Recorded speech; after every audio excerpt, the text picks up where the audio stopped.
Livro de Melquisedeque. A criação do universo. 1. Antes que existisse uma estrela a brilhar, antes que houvesse anjos a cantar, já havia um céu, o lar do Eterno, o único Criador.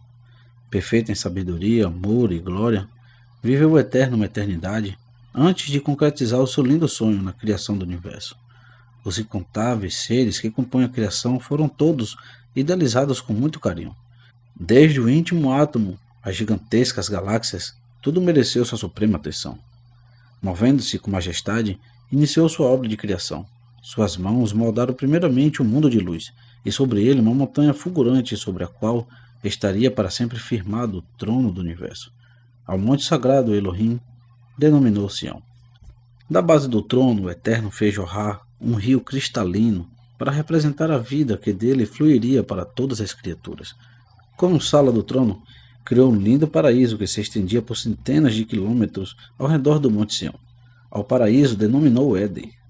Ao sul do paraíso, em ambas as margens do rio da vida, foram edificadas numerosas mansões adornadas de pedras preciosas que se destinavam aos anjos, os ministros do reino da luz.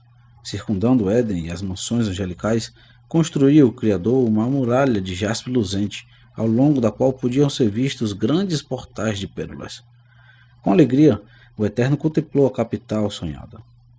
Carinhosamente, o grande arquiteto a denominou Jerusalém, a cidade da paz. O Criador estava para trazer à existência a primeira criatura racional. Seria um anjo glorioso de todos os mais honrado. Adornado pelo brilho das pedras preciosas, esse anjo viveria sobre o Monte Sião, como representante do Rei dos Reis diante do universo. Com muito amor, o Criador passou a modelar o primogênito dos anjos. Toda a sabedoria aplicou a formá-lo, fazendo-o perfeito. Com ternura, concedeu-lhe a vida. O formoso anjo, como que despertando de um profundo sono, abriu os olhos e contemplou a face de seu autor. Com alegria, o Eterno mostrou-lhe as belezas do paraíso, falando-lhe de seus planos que começavam a se concretizar. Ao ser conduzido ao lugar de sua morada, junto ao trono, o príncipe dos anjos ficou agradecido e, com voz melodiosa, entoou seu primeiro cântico de louvor. Das alturas de Sião, descortinava-se aos olhos do formoso anjo Jerusalém em sua vastidão e esplendor.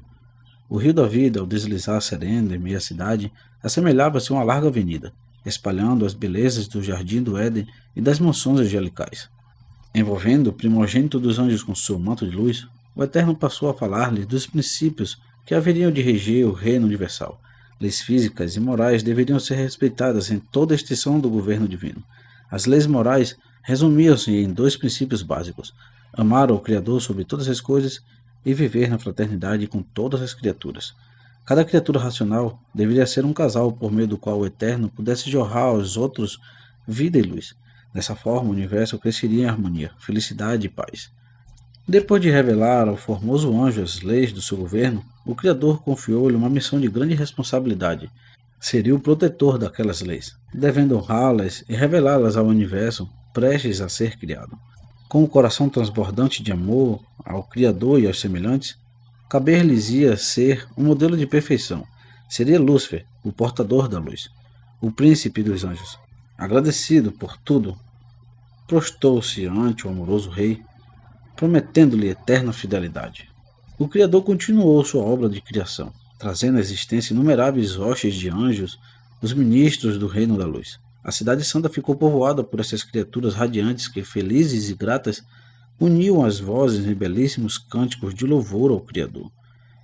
O Criador traria agora à existência o universo que, repleto de vida, giraria em torno de seu trono firmado em Sião. Acompanhado por seus ministros, partiu para a grandiosa realização. Depois de contemplar o vazio imenso, o Eterno ergueu as poderosas mãos, ordenando a materialização das multiformes maravilhas que haveriam de compor o cosmos. Sua ordem, qual trovão, ecoou por todas as partes, fazendo surgir, como que por encanto, galáxias sem conta, repletas de mundos e sóis, paraísos de vida e alegria, tudo girando harmoniosamente em torno do Monte Sião. Ao presenciarem tão grande feito do Supremo Rei, as hostes angelicais prostaram-se, fazendo ecoar pelo espaço iluminado um cântico de triunfo em saudação à vida. Todo o universo uniu-se nesse cântico de gratidão, em promessa de eterna fidelidade ao Criador. Guiados pelo Eterno, os anjos passaram a conhecer as riquezas do universo. Nessa excursão sideral, ficaram admirados ante a vastidão do reino da luz. Por todas as partes, encontravam mundos habitados por criaturas felizes que os recebiam em festa.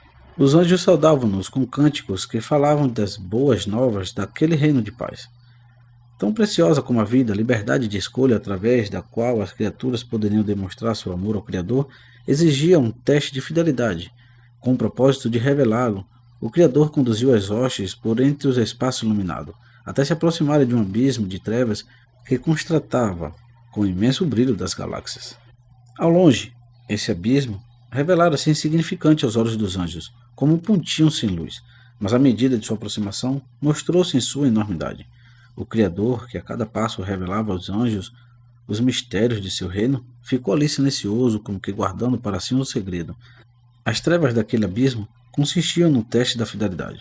Voltando-se para as hostes, o Eterno solenemente afirmou: Todos os tesouros da luz estarão abertos ao vosso conhecimento, menos os segredos ocultos pelas trevas. Sois livres para me servirem ou não. Amando a luz, estareis ligados à fonte da vida. Com estas palavras, fez o Criador separação entre a luz e as trevas, o bem e o mal. O universo era livre para escolher seu destino. A criação do universo, parte 2. O tão acalentado sonho do Criador se concretizara. Agora, como um pai carinhoso, conduzia as criaturas através de uma eternidade de harmonia e paz. Em virtude do cumprimento das leis divinas, o universo expandia-se em felicidade e glória. Havia um forte elo de amor que a todos unia fortemente. Os seres racionais, dotados da capacidade de um desenvolvimento infinito, encontravam indizível prazer em aprender os inesgotáveis tesouros da sabedoria divina, transmitidos aos semelhantes. Eram como canais por meio dos quais a fonte da eterna vida nutria todos de amor e luz. Em Jerusalém, os ministros do reino reuniam-se ante o soberano rei, sempre prontos a cumprir os seus propósitos. Era através de Lúcifer que o Eterno tornava manifestos os seus desígnios. Depois de receber uma nova revelação, ele prontamente a transmitia às hostes angelicais. Estas, por sua vez, a compartilhavam com a criação. Em célere voo, os anjos rumavam para as terras, planetas capitais, onde em grandes assembleias reuniam-se os representantes dos demais mundos. Em muitas dessas assembleias, Lúcifer fazia-se presente, enchendo os participantes de alegria e admiração. Perfeito em todas as virtudes, ele os cativava com sua simpatia. Nenhum outro anjo conseguia revelar como ele os mistérios do amor do Eterno. O universo, alimentando-se da fonte da vida, expandia-se numa eternidade de perfeita paz. A obediência às leis divinas era o fundamento de todo progresso e felicidade. Ainda que consciente do livre-arbítrio, jamais subira ao coração de qualquer criatura o desejo de se afastar do Criador. Assim, foi por muito tempo, até que tal problema irrompeu na vida daquele que era o mais íntimo do Eterno. Lúcifer, que dedicara sua vida ao conhecimento dos mistérios da luz, sentiu-se aos poucos atraído pelas trevas. O reino do universo, aos olhos de quem nada pode ser encoberto, acompanhou com tristeza os seus passos no caminho descendente que leva à morte. A princípio, uma pequena curiosidade levou Lúcifer a se aproximar daquele abismo profundo. Contemplando-o, ele começou a indagar o porquê de não poder compreender o seu enigma. Retornando ao seu lugar de honra, junto ao trono, prostrou-se ante o divino rei, suplicando-lhe: Pai, dá-me a conhecer os segredos das trevas, assim como me revelas a luz. Ante o pedido do formoso anjo, o Criador, com voz expressiva de tristeza, disse-lhe: Meu filho, você foi criado para a luz, que é a vida. Convencendo-se de que o Criador não lhe revelaria os tesouros das trevas, Lúcifer decidiu compreender por si mesmo o enigma. Julgava-se capacitado para tanto. Só o Criador sabia o que se passava no coração de Lúcifer. O anjo que fora criado para ser o portador da luz estava divorciando-se em pensamentos do bondoso Criador, que no esforço de impedir o desastre, rogava-lhe permanecer ao seu lado. Uma tremenda luta passou a travar-se em seu íntimo. O desejo de conhecer o sentido das trevas era imenso, contudo os rogos daquele amoroso pai, a quem não queria também perder, o torturavam. Vendo o sofrimento que sua atitude causava ao Criador, às vezes demonstrava arrependimento, mas voltava a cair. Antes de criar o universo, o Criador já previra a possibilidade de uma rebelião. O risco de conceder liberdade às criaturas era imenso. Mas sem este dom, a vida não teria sentido. Ele queria que a obediência fosse fruto de reconhecimento e amor, por isso decidiu correr o grande risco. Ainda que prosseguisse na busca do sentido das trevas, Lúcifer não pretendia abandonar a luz. Esforçava-se para chegar a uma combinação entre essas partes, que no reino do Eterno coexistiam separadas. Finalmente, com um sentimento de exaltação, concebeu uma teoria enganosa que pretendia apresentar ao universo como um novo sistema de governo, superior ao governo do Criador. Denominou sua lei a ciência do bem e do mal. Estruturada na lógica, a ciência do bem e do mal se revelou atraente aos olhos de Lúcifer, parecendo descerrar um sentido de vida superior àquele oferecido pelo Criador, cujo reino possibilitava unicamente o conhecimento experimental do bem. No novo sistema haveria equilíbrio entre o bem e o mal, entre o amor e o egoísmo, entre a luz e as trevas. Ao longo do tempo em que amadurecer em sua mente a ciência do bem e do mal, Lúcifer soube guardar segredo diante do universo. Continuava em seu posto de honra cumprindo a função de portador da luz. Contudo, por mais que procurasse fingir, seu semblante já não revelava alegria em servir ao Criador. O divino rei, que sofria em silêncio, procurava, por meio de suas revelações de amor, preparar as criaturas racionais para a grande prova que se aproximava. Sabia que muitos dariam ouvidos à tentação, voltando-lhe as costas.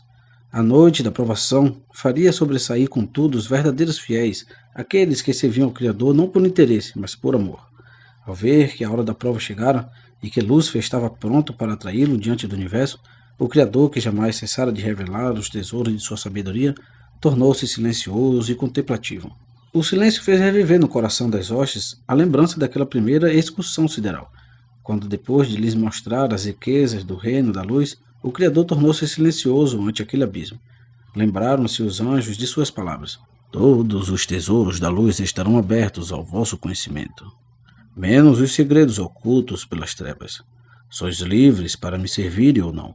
Amando a luz, estareis ligado à fonte da vida. Lúcifer, que passara a cobiçar o trono do Criador, indagou-lhe o motivo de seu silêncio. O Criador, contemplando-o com infinita tristeza, disse-lhe: é chegada a hora das trevas. Você é livre para realizar seus propósitos. Vendo que o momento propício para a propagação de sua teoria havia chegado, Lúcifer convocou os anjos para uma reunião especial. As hostes, desejosas de conhecer o significado do silêncio do Pai, tomaram seus lugares junto ao magnífico anjo que sempre lhes revelara os tesouros do reino da luz. Lúcifer começou seu discurso exaltando, como de costume, o governo do Criador. No amplo retrospecto, lembrou-lhes as grandiosas revelações que enriqueceram toda aquela eternidade. O silêncio divino apresentou como sendo a indicação de que o universo alcançara a plenitude do conhecimento oriundo da luz. Silenciado, o Eterno abria-lhes o caminho para o entendimento de mistérios ainda não sondados, mantidos até então além dos limites de seu governo. Surpresas, as hostes tomaram conhecimento das experiências de Lúcifer sobre as trevas. Com eloquência, ele falou-lhes da ciência do bem e do mal, indicando-a como o caminho das maiores realizações. O efeito de suas palavras logo se fez sentir em todo o universo. A questão era decisiva e explosiva, gerando pela primeira vez discórdia. Os seres racionais em sua prova tinham de optar por permanecer somente com o conhecimento da luz, o qual Lúcifer afirmava haver chegado ao seu limite, ou se aventurar no conhecimento da ciência do bem e do mal. No começo, os anjos debateram-se diante da questão, sendo logo depois todo o universo posto à prova. Dizia que a ciência do bem e do mal haveria de arrebanhar a maior parte das criaturas, mas aos poucos, muitos que a princípio se empolgaram com a teoria despertaram para a ilusão da mesma, reafirmando sua fidelidade ao reino da luz. Ao fim desse conflito, que se arrastou por longo tempo, revelou-se um terço das estrelas do céu ao lado de Lúcifer, e as restantes, ainda que abaladas pela prova, ao lado do Criador. A ciência do bem e do mal fora apregoada por Lúcifer como um novo sistema de governo. Mas como exercê-lo se o Criador continuava reinando em Sião? O conselho formado pelos anjos rebeldes passou a tratar disso. Decidiram finalmente solicitar-lhe o trono por um tempo determinado, no qual poderiam demonstrar a excelência do novo sistema de governo. Caso fosse aprovado pelo universo, o novo sistema se estabeleceria para sempre. Caso contrário, o domínio retornaria ao Criador. Foi assim que Lúcifer, acompanhado por suas hostes, aproximou-se daquele pai sofredor, fazendo-lhe tal pedido. O Criador não era ambicioso, apenas queria bem às suas criaturas. Se a ciência do bem e do mal consistisse realmente no bem maior, não se oporia à sua implantação, cedendo o trono a seus defensores, mas ele sabia que aquele caminho conduziria à infelicidade e à morte. Movido por seu amor protetor, o Criador desatendeu o pedido das hostes rebeldes. que se afastaram enfurecidas. Lúcifer e suas hostes passaram a acusar o divino rei, proclamando seu governo de tirania. Afirmavam ser sua permanência no trono a mais patente demonstração de sua arbitrariedade. Não lhe concederam a liberdade de escolha? Por que neutralizar agora, impedindo-os de pôr em prática um sistema de governo superior? As acusações das hostes rebeldes repercutiram por todo o universo, fazendo parecer que o governo do Criador era injusto. Isso trouxe profunda angústia àqueles que permaneciam fiéis ao reino da luz. Não sabendo refutar tais acusações, essas criaturas emudecidas pela dor moral ansiavam pelo momento em que novas revelações procedentes do Criador pudessem aclarar-lhes os mistérios desse grande conflito. As acusações e blasfêmias das hostes rebeldes alcançavam um ponto culminante quando o Criador, num gesto surpreendente, ergueu-se de seu trono como que pronto a deixá-lo. Os infiéis, na expectativa de uma conquista, aquietaram-se enquanto o sentimento de temor penetrava no coração dos súditos da luz. Entregaria ele o domínio de toda a criação para livrar-se das vis acusações? De acordo com a lógica a partir da qual Lúcifer fundamentava seus ensinamentos, não restava alternativa ao Criador. Nesta tremenda expectativa, o universo acompanhava os passos do Criador. Num gesto de humildade, o Criador despojou-se de sua coroa e de seu manto real, dispondo-os sobre o alvo trono. Em seu semblante não havia expressão de ressentimento ou ira, mas de infinito amor e tristeza. Com solenidade, o Criador proclamou que o momento decisivo chegara, quando cada criatura deveria selar sua decisão ao lado da luz ou das trevas. Numa ampla revelação, alertou para as consequências de um rompimento com a fonte da vida. Lúcifer e seus seguidores estavam conscientes da seriedade daquele momento. Vendo que o trono permanecia vazio, Lúcifer e suas hostes, dominados pela cobiça, romperam definitivamente com o Criador. Ao ver um terço dos súditos transpor as divisas da eterna separação, o Criador deixou extravasar a dor angustiante que, por tanto tempo, martirizava seu coração, curvando-se em inconsolável pranto. Contemplando seus filhos rebeldes, ergueu a voz numa lamentação dolorosa. Meus filhos, já não posso chamá-los assim. Queria tanto tê-los nos braços meus. Lembro-me quando os formei com carinho. Vocês surgiram felizes e perfeitos em acordes de esperança e eterna harmonia. Vivi para vocês, cobrindo-os de glória e poder. Vocês foram a minha alegria, porque seus corações mudaram tanto. O que mais poderia eu ter feito para fazê-los permanecer comigo? Hoje minha alma sangra em dor pela separação eterna. Como olharei para os lugares vazios, onde tantas vezes rejubilantes ergueram as vozes em hosanas festivas, sem me vir à mente um misto de felicidade e dor. Saudade infinita já invade o meu ser, e sei que será eterna. Hoje meu coração rompeu e quebrou-se. As cicatrizes carregarei para sempre. Depois de proclamar em pranto tão dolorosa lamentação, o Criador, dirigindo-se a Lúcifer, o causador de todo o mal, disse: Você recebeu um nome de honra ao ser criado. Agora não mais o chamarei Lúcifer, mas Satã, o Senhor das Trevas. Depois de lamentar a perdição das hostes rebeldes, o Criador, em lentos passos, ausentou-se do jardim do Éden, lugar do trono universal, onde seria agora sua morada. As hostes fiéis acompanharam reverentes os seus misteriosos passos de abandono, que pareciam descerrar um futuro difícil de sofrimentos e humilhações. Ocuparia os rebeldes o divino trono, profanando-o como domínio do pecado? Essa indagação torturava o coração dos súditos do Eterno. Deixando sua amada cidade, o Criador da Luz conduziu-se em meio às glórias do universo, em direção do abismo imenso, a respeito do qual, silenciada até então, ali deteve-se mais uma vez emudecido, enquanto parecia ler nas trevas um futuro de grandes lutas. Ante o sofrimento do Criador, expresso na tristeza de seu semblante, os fiéis puderam finalmente compreender o significado daquele misterioso abismo. Consiste na representação simbólica do reino da rebeldia. Na face entristecida do Criador, manifestou-se por fim um brilho que os fiéis animou. Erguendo os poderosos braços ante as trevas, ordenou em alta voz: Haja luz! Imediatamente a luz de sua presença inundou o profundo abismo e, triunfando sobre as trevas, revelou um mundo inacabado coberto por cristalinas águas. Com esse gesto, iniciava o Criador uma grande batalha pela reivindicação de seu governo de luz. Batalha do amor contra o egoísmo, da justiça contra a injustiça, da humildade contra o orgulho, da liberdade contra a escravidão, da vida contra a morte. Batalha que sem trégua se estenderia até que no alvorecer almejado pudesse o divino rei retornar vitorioso ao santo monte Sião, onde, entronizado em meio aos louvores dos remidos, reinaria para sempre em perfeita paz. As trevas, em sua fuga, apontavam para o aniquilamento final da rebeldia. As águas abundantes que cobriam aquele mundo, até então oculto, simbolizavam a vida eterna que para os fiéis seria conquistada pelo amor que tudo sacrifica. O mundo revelado era a terra. Visitada pelas trevas e pela luz, ela seria o palco da grande luta. Rejubilavam-se os fiéis ante o triunfo da luz naquele primeiro dia, quando as trevas, em sua fúria, rolaram sobre a terra, sucumbindo em densa escuridão. A luz que parecia vencida renasceu vitoriosa num lindo alvorecer. Ao raiar a luz do segundo dia, o Criador ordenou: haja uma expansão no meio das águas, e haja separação entre água e águas. Imediatamente o calor de sua luz fez com que a imensa quantidade de vapor se elevasse das águas, envolvendo o planeta num manto de transparência anil. Surgiu assim a atmosfera com sua mistura perfeita de gases que seriam essenciais à vida que em breve coroaria o planeta. O Criador, contemplando a expansão, denominou-a céus. A atmosfera que cheia de brilho envolvia a Terra sombreou-se ao sobrevir o crepúsculo de outro entardecer. A criação do universo, parte 3. Ao serem vencidas as trevas no terceiro dia, o Criador prosseguiu sua obra, fazendo surgir os imensos continentes que ainda estavam sob a superfície das águas. Com as mãos erguidas, ordenou: ajuntem-se as águas debaixo dos céus, num lugar e apareça a porção seca. Em pronta obediência, as cristalinas águas cederam sua posição superior à porção seca que se ergueu, sobrepondo-se a elas. Nas regiões baixas da terra, as águas continuaram refletindo o brilho celeste, sendo refrigério para as criaturas sedentas. Nesse gesto de humildade, as águas prefiguraram o Criador, que na grande luta desceria ao mais profundo abismo para fazer renascer nas almas sedentas a vida eterna. Contemplando a face daquele novo mundo, o Criador denominou a parte seca terra, e ao ajuntamento das águas chamou marés.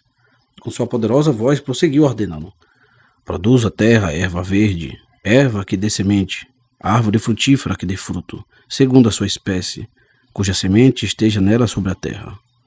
Em obediência ao mando divino, a superfície sólida do planeta revestiu-se de toda sorte de vegetação, lindos prados a florir, campos verdejantes entrecortados por rios cristalinos, florestas sem fim.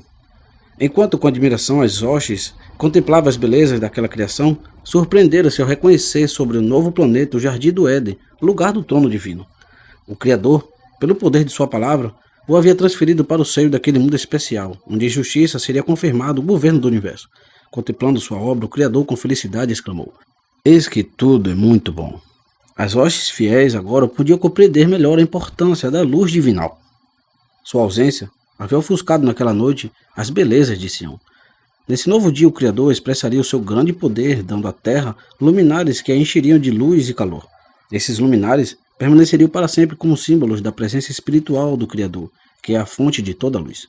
Contemplando o espaço escuro e vazio que se estendia ao redor da terra, com potente voz ordenou: haja luminares na expansão dos céus, para ver separação entre o dia e a noite. Sejam eles para sinais e para tempos determinados, para dias e anos, e sejam para luminares na expansão dos céus, para alumiarem a terra. Imediatamente, o espaço tornou-se radiante pelo brilho do sol e pelo reflexo de planetas e estrelas. Ante essa demonstração de poder, as hostes fiéis curvaram-se em reverente adoração. No quarto dia, o Criador criou os mundos de nosso sistema solar, não para ser habitados como a Terra, mas para o equilíbrio do sistema. Encheriam também o céu de fulgor, abrandando as trevas das noites terrenas. Volvendo os olhos para a terra, as hostes alegraram-se por vê-la radiante em cores. Bem próximo dela, podia-se ver a lua que, com seu reflexo prateado, afugentaria as profundas sombras noturnas. Envolvidos por esse cenário encantador, os filhos da luz jubilantes saudaram o alvorecer do quinto dia, que seria de muitas surpresas. O Criador tornaria a terra festiva pela presença de infindáveis espécies de animais irracionais que habitariam toda a superfície do planeta. Essa criação teria continuidade no sexto dia.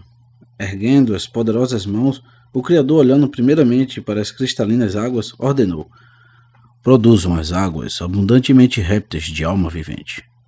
De imediato, as águas tornaram-se ondulantes pela presença de incontáveis espécies de répteis, desde os seres microscópicos até as grandes baleias.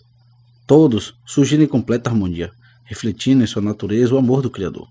Pousando os olhos sobre a atmosfera anil, que repousava sobre as verdejantes florestas, o Criador continuou: voem as aves sobre a face da expansão dos céus. Mediante sua ordem, Os céus encheram-se de pássaros coloridos que, voando em todas as direções, tinham no coração um cântico de gratidão pela vida. Esse cântico encheu o ar, misturando-se com o perfume das matas floridas. Contemplando com prazer suas criaturas terrenas, o Criador abençoou-as, dizendo: frutificai, multiplicai-vos, e enchei as águas nos mares, e as aves se multipliquem na terra. Ao alvorecer do sexto dia, erguendo os potentes braços, o Criador ordenou: produz a terra alma vivente conforme a sua espécie, gado, répteis e bestas feras da terra conforme a sua espécie. Sua voz poderosa foi prontamente ouvida, e nas florestas e campos pôde-se ver o resultado de seu poder criador. Animais de todas as espécies despertaram numa existência feliz, em meio a um paraíso da perfeita paz. Movendo-se com majestade, o Criador baixou as glórias do novo mundo, dirigindo-se ao jardim do Éden, lugar do divino trono. Os anjos da luz acompanharam-no reverentes, detendo-se qual nuvem sobre os céus do paraíso. Todo o universo observava com profundo interesse o desdobramento dos atos do Criador, em resposta às acusações de seus inimigos. O momento era decisivo. Tudo indicava que o Criador demonstraria não ser tirano nem egoísta, coroando alguém sobre o Monte Sião. Satã e seus seguidores não duvidavam de que o reino lhe seria entregue e reinaria vitorioso no seio daquele antigo abismo, onde as trevas e a luz agora se entrelaçavam. Os súditos da luz estremeceram ante essa perspectiva. Junto à fonte do rio da vida, o Criador curvou-se solenemente e, com os elementos naturais da terra, começou a moldar com muito carinho uma criatura especial. Depois de alguns instantes, estava estendido diante do Criador o corpo, ainda sem vida, do primeiro homem. O Criador contemplou e, após acariciar-lhe a face, fria e descorada, soprou-lhe nas narinas o fôlego da vida e o homem começou a viver. Como que despertando de um sono, o homem abriu os olhos e contemplou a face meiga de seu Criador, que, sorrindo, beijou-lhe a face agora corada e cheia de vida. Emocionou-se ao ouvir o Criador dizer-lhe com a voz suave e cheia de afeição: meu filho, meu querido filho. Por ter nascido do solo, o primeiro homem recebeu o nome de Adão. As rochas fiéis que, admiradas, testemunhavam a grandiosa realização divina, emocionadas ante o gesto humano, prostraram-se também em reverente adoração. Uniram então as vozes no cântico de júbilo em saudação àquela criatura especial que despertava para a vida num momento tão decisivo para o universo. Com o coração cheio de felicidade, Adão uniu-se aos anjos em seu cântico de louvor. Sua voz, ao ecoar pelos arredores floridos, misturou-se ao canto das aves e ao mugir de animais que se aproximavam em festa. Num paraíso de surpresas inesquecíveis, Adão foi conscientizado das belezas de seu lar. Com admiração, contemplou o Monte Sião, onde jorrava o rio da vida, numa cascata de luz. Com intensa alegria, Adão tomava conhecimento das infindáveis espécies de animais que povoavam o jardim. Todos eram mansos e submissos e viviam em perfeita harmonia e felicidade. Observando os animais, Adão percebeu que eles desfrutavam de um companheirismo especial. Via por toda parte casais felizes que viviam um para o outro. Seus pensamentos voltaram-se para o seu companheiro. Olhou ao derredor e ficou surpreso por não vê-lo. O Criador havia se ocultado propositalmente, tornando-se invisível. Adão sentia-se solitário em meio àquele paraíso, com quem partilharia sua felicidade e seu amor. Havia ali os animais, mas eles eram irracionais, não podendo compartilhar de seus ideais. Nascia em seu coração, ao caminhar solitário naquele entardecer, um desejo ardente de encontrar alguém que pudesse estar sempre ao seu lado. Enquanto Adão olhava para as distantes colinas na esperança de ver alguém, o Criador apresentou-se ao seu lado e disse-lhe: não é bom que um homem esteja só. Far-lhe-ei uma companheira. Adão ficou feliz ao ouvir do Criador essa promessa, justamente no momento em que tanto ansiava ter alguém para estar sempre visível ao seu lado. Tomado por um profundo sono, Adão reclinou-se no peito de seu amoroso Criador que, com carícias, o fez adormecer. Em seu subconsciente surgiram os primeiros sonhos. Contempla o olhar meigo do Criador, ouve o som harmonioso da música angelical, descobre as maravilhas ao derredor, o Monte Sião com seu arco-íris, o rio da vida, os prados em flor, os animais que saúdam em festa. Repetem-se em seus sonhos as cenas que o envolveram em seu anseio. Olha ao derredor na esperança de encontrar seu companheiro, mas não o vê, sente-se solitário em seu sonho, e isso faz procurar alguém com quem possa compartilhar sua existência. Seu olhar estende-se por campinas verdejantes, divisando ao longe de colinas floridas, enquanto caminha esperançoso, sente a brisa mansa afagar-lhe os cabelos macios. Conversa com a brisa. Brisa, você parece ser quem tanto procuro. Você me afaga os cabelos. Beija minha face. Você tem um perfume das verdes matas. Se eu pudesse ver sua face, beijá-la-ia. Se eu pudesse tocar os seus cabelos, faria longas tranças e as enfeitaria com as flores do nosso jardim. Após caminhar em sonho pelos prados do paraíso, Adão deteve-se enquanto contemplava a paisagem ao redor. Admirou-se por não ver o efeito da brisa nos ramos floridos, mas como se a sentia calidamente no rosto. Começou então a despertar de seu sonho. Ainda com os olhos fechados, lembrou-se do momento em que, sonolento, recostara-se no peito do Criador. Seria a brisa o afago de suas mãos? Com esta indagação abriu os olhos e emocionou-se ao contemplar uma linda mulher, que com as mãos perfumadas acariciava-lhe a face com amor. Era a brisa de seu sonho, a promessa de um Criador que só queria fazê-lo feliz. Agora Adão já era completo, pois tinha Eva, que era carne de sua carne e ossos de seus ossos. Tomando-a pela mão, Adão convidou-a para um passeio de surpresas inesquecíveis. Mostraria à sua companheira as belezas de seu lar. Sensibilizada, Eva detinha-se a cada passo, atraída pelas flores que exalavam suaves perfumes, pelos pássaros que gorjeavam alegres cantos, pelos animais que os seguiam submissos, pela vegetação de ricos matizes, pelas águas cristalinas do rio da vida que jorravam em cascatas do Monte Sião.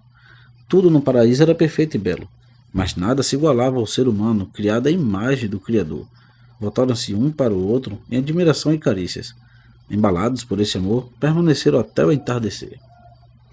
Com deleite, o jovem casal passou a contemplar o sol poente que, através de rosados raios, coloria o céu em lindo arrebol. Era o sexto dia que chegava ao seu final, dando lugar às horas de um dia especial, o sábado, esse dia em que seu significado seria solene para todos os súditos do Criador, pois seu alvorecer traria vitória para o reino da luz. Indagavam os sentidos das trevas quando, por entre as ramagens, viram um lindo luar cujos raios prateados banhavam a natureza em sua luminosidade. Todo o céu estava iluminado pelo fulgor das estrelas. Admirados, descobriram que a noite somente era trevas quando se olhava para baixo. Adão e Eva, em sua inocência, não sabiam que aquela noite simbolizava o futuro sombrio da humanidade. Quando compreendessem, ficariam confortados ao contemplar o fulgor dos céus. O luar falaria de esperança e as estrelas cintilantes testemunhariam o interesse das hostes da luz em aclarar-lhes as trevas morais, dando alento aos pecadores. Mas seriam iluminados apenas aqueles que, desviando os olhos da terra, contemplassem os altos céus. Após contemplar por algum tempo os céus em sua luminosidade, o casal, lembrando-se das belezas do paraíso, volveu os olhos buscando dividi-las. Estavam, porém, ocultas em meio às sombras. Quanto almejava o alvorecer, pois somente ele traria consigo o paraíso. Ante o anseio do coração humano, o Criador surgiu em meio às trevas, devolvendo ao casal a alegria de se encontrar novamente no jardim colorido. Banhados em suave luz, caminhavam agora por prados verdejantes e floridos. O brilho do Criador despertava a natureza por onde passavam, colorindo e alegrando tudo em derredor. O casal, admirado, aprendeu que ao lado do Criador poderiam ter um paraíso em plena noite. Sentindo-se sonolentos, Adão e Eva recostaram-se no colo do amoroso Pai que os fez adormecer docemente, esperançosos de um despertar feliz. Deitando-os sobre a relva macia, o Criador elevou-se indo para junto das hostes contemplativas. Voltaria a manifestar-se ao alvorecer, fazendo o casal despertar para o mais solene acontecimento, que reduziria a pó as vis acusações dos inimigos. A noite, escura e fria, através de suas longas horas, parecia zombar da luz. Ofuscaria para sempre as belezas da criação? Oh, jamais! O sol não recuaria ante a imponência das trevas. Surgiria em breve como libertador, arrebatando com seus cálidos raios a natureza das frias garras, dando-lhe vida e cor. No último desafio, as trevas tornaram-se densas nas horas que entardeceram ao alvorecer. A noite arregimentava suas forças para lutar pelo domínio usurpado. Finalmente surgiu no leste um lampejo que parecia falar de esperança e um novo dia. O céu, aos poucos, se tornou colorido de um vermelho vivo. As trevas impotentes recuaram ante a força crescente da luz e foram consumidas em sua fuga. A natureza começou a despertar da longa noite, refletindo em seu seio os saudosos raios. Flores abriram-se, exalando perfumes de alegria. Animais e aves, silenciados pela noite, uniram as vozes no cântico triunfal em saudação ao alvorecer daquele dia grandioso. A negra noite chegara ao fim, dando lugar à luz do dia sonhado, dia que para o Criador tinha um sentido especial, pois prefigurava a final vitória de seu reino sobre o domínio da rebeldia. O Eterno agora despertaria seus filhos humanos que, banhados pela luz de sua presença, haviam adormecido na presença de um alvorecer feliz. Numa marcha festiva, todas as hostes santas, com cânticos de vitória, acompanharam-no rumo ao paraíso banhado em luz. Quando já estavam próximos, o Criador deteve-se contemplando o casal adormecido e exclamou suavemente: Acordem, filhos meus. Sua voz penetrou nos ouvidos de Adão e Eva, despertando-os para a mais feliz comunhão. Com depressa raiaria a acalentada manhã, trazendo em sua luz o doce paraíso perdido naquela noite. Com alegria o casal saudou o divino Criador, unindo-se aos anjos em antífonas triunfais. O universo vivia um momento deveras solene. Naquela manhã festiva, o Criador haveria de revelar a grandeza de seu caráter, que é justiça e amor. As acusações de que seu governo era de egoísmo e tirania seriam refutadas. Aos olhos de todas as criaturas racionais do vasto universo, o Criador conduziu o jovem casal ao Monte Sião, lugar do divino trono. Ali, ante o estremecimento das hostes emudecidas, o Criador, num gesto surpreendente, cobriu o homem com um manto real, colocando sobre sua cabeça a coroa que fora cobiçada por Lúcifer. Movidos por profunda gratidão pela suprema honra conferida, Adão e Eva prostraram-se reverentes, depondo aos pés do Criador sua coroa preciosa em sinal de submissão. Seguiu-se a esse gesto humano um brado de vitória que sacudiu toda a criação. Os filhos da luz, que por tanto tempo haviam sofrido afrontas e humilhações ante as constantes acusações das hostes rebeldes, exaltaram um retumbante louvor ao Criador bendito, que em sua obra de justiça desmentira os inimigos, revelando seu caráter de humildade, desprendimento e amor. Tendo constituído o homem como senhor de toda a criação, o Criador, com voz solene, passou a conscientizá-lo da grandiosidade de sua missão. Como um guardião, deveria cuidar do paraíso, mantendo límpida a fonte do rio da vida. As leis da justiça e do amor, fundamentos do reino da luz, deveriam ser honrados. Como um cetro racional, caberia ao homem, em gesto de reconhecimento e gratidão, aceitar livremente o governo daquele que o criou. As hostes, que maravilhadas testemunhavam a revelação do desprendimento divino, compreenderam que o Senhor da Luz não governaria mais o universo, a não ser com o consentimento humano. O homem, pela vontade do Criador, fora feito o árbitro da criação. Em seu glorioso ser, feito à imagem do Criador, resplandecia o selo do eterno domínio. Após revelar ao casal a infinita honra e responsabilidade de sua missão, o Criador conscientizou-se do conflito espiritual que se travava pela conquista do domínio universal. Lúcifer, que por incontáveis eras servira ao divino rei em Sião, havia sido corrompido pelo orgulho e pelo egoísmo, sendo seguido por um terço das hostes racionais. Buscavam agora destronar o Criador, desonrando-o com vis acusações. Tendo revelado ao ser humano a dolorosa situação em que o universo se encontrava, o Criador, no gesto solene, mostrou-lhe duas altaneiras árvores que, carregadas de grandes frutos, se erguiam em ambas as margens do rio que nascia do trono. A que se elevava à direita, revelou o Criador ser a árvore da vida, monumento do reino da luz. A que se erguia à outra margem, revelou ser a árvore da ciência, do bem e do mal, símbolo da rebeldia. Comendo do fruto da árvore da vida, o homem manifestaria sua submissão ao Criador, que é a fonte de vida e luz. Comer da outra árvore seria entregar ao inimigo o domínio de Sião. O inevitável resultado desse passo seria a morte eterna, não somente para o ser humano, mas para toda a criação, que se reduziria ao caos sob a fúria da rebeldia. Após contemplar demoradamente as duas altaneiras árvores, que externavam em seus frutos tão infinita responsabilidade, Adão prostrou-se ante o Criador, dizendo: Digno és o Criador que reina sobre o universo, pois pela tua sabedoria, amor e poder, todas as coisas foram criadas e subsistem. O sábado, emblema do triunfo divino, encheu-se de louvor. Todos os filhos da luz uniram-se ao ser humano no mais harmonioso cântico de exaltação, aquela cuja grandeza é sem par. Foi com espanto que Satã e seus seguidores testemunharam a grandiosa realização do Criador. Presenciaram com amargura a alegria dos fiéis ante a coroação do homem, acontecimento que lançara por terra as fortes acusações que eles haviam levantado contra o governo divino.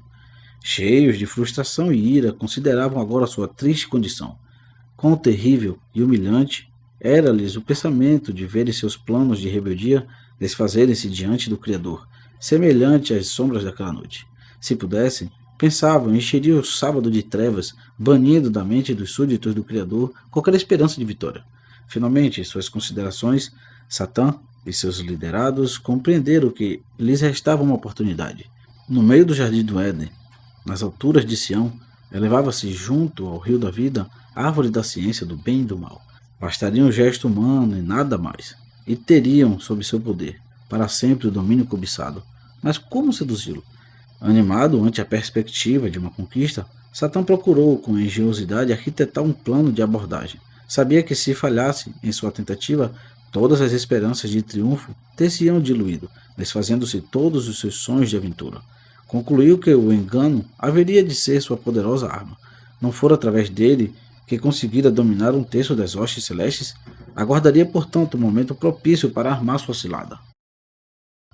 A criação do universo, parte 4. No Éden parava uma perfeita paz. Por todos os lados, os passarinhos faziam ouvir seus alegres trinos em louvor constante ao Criador.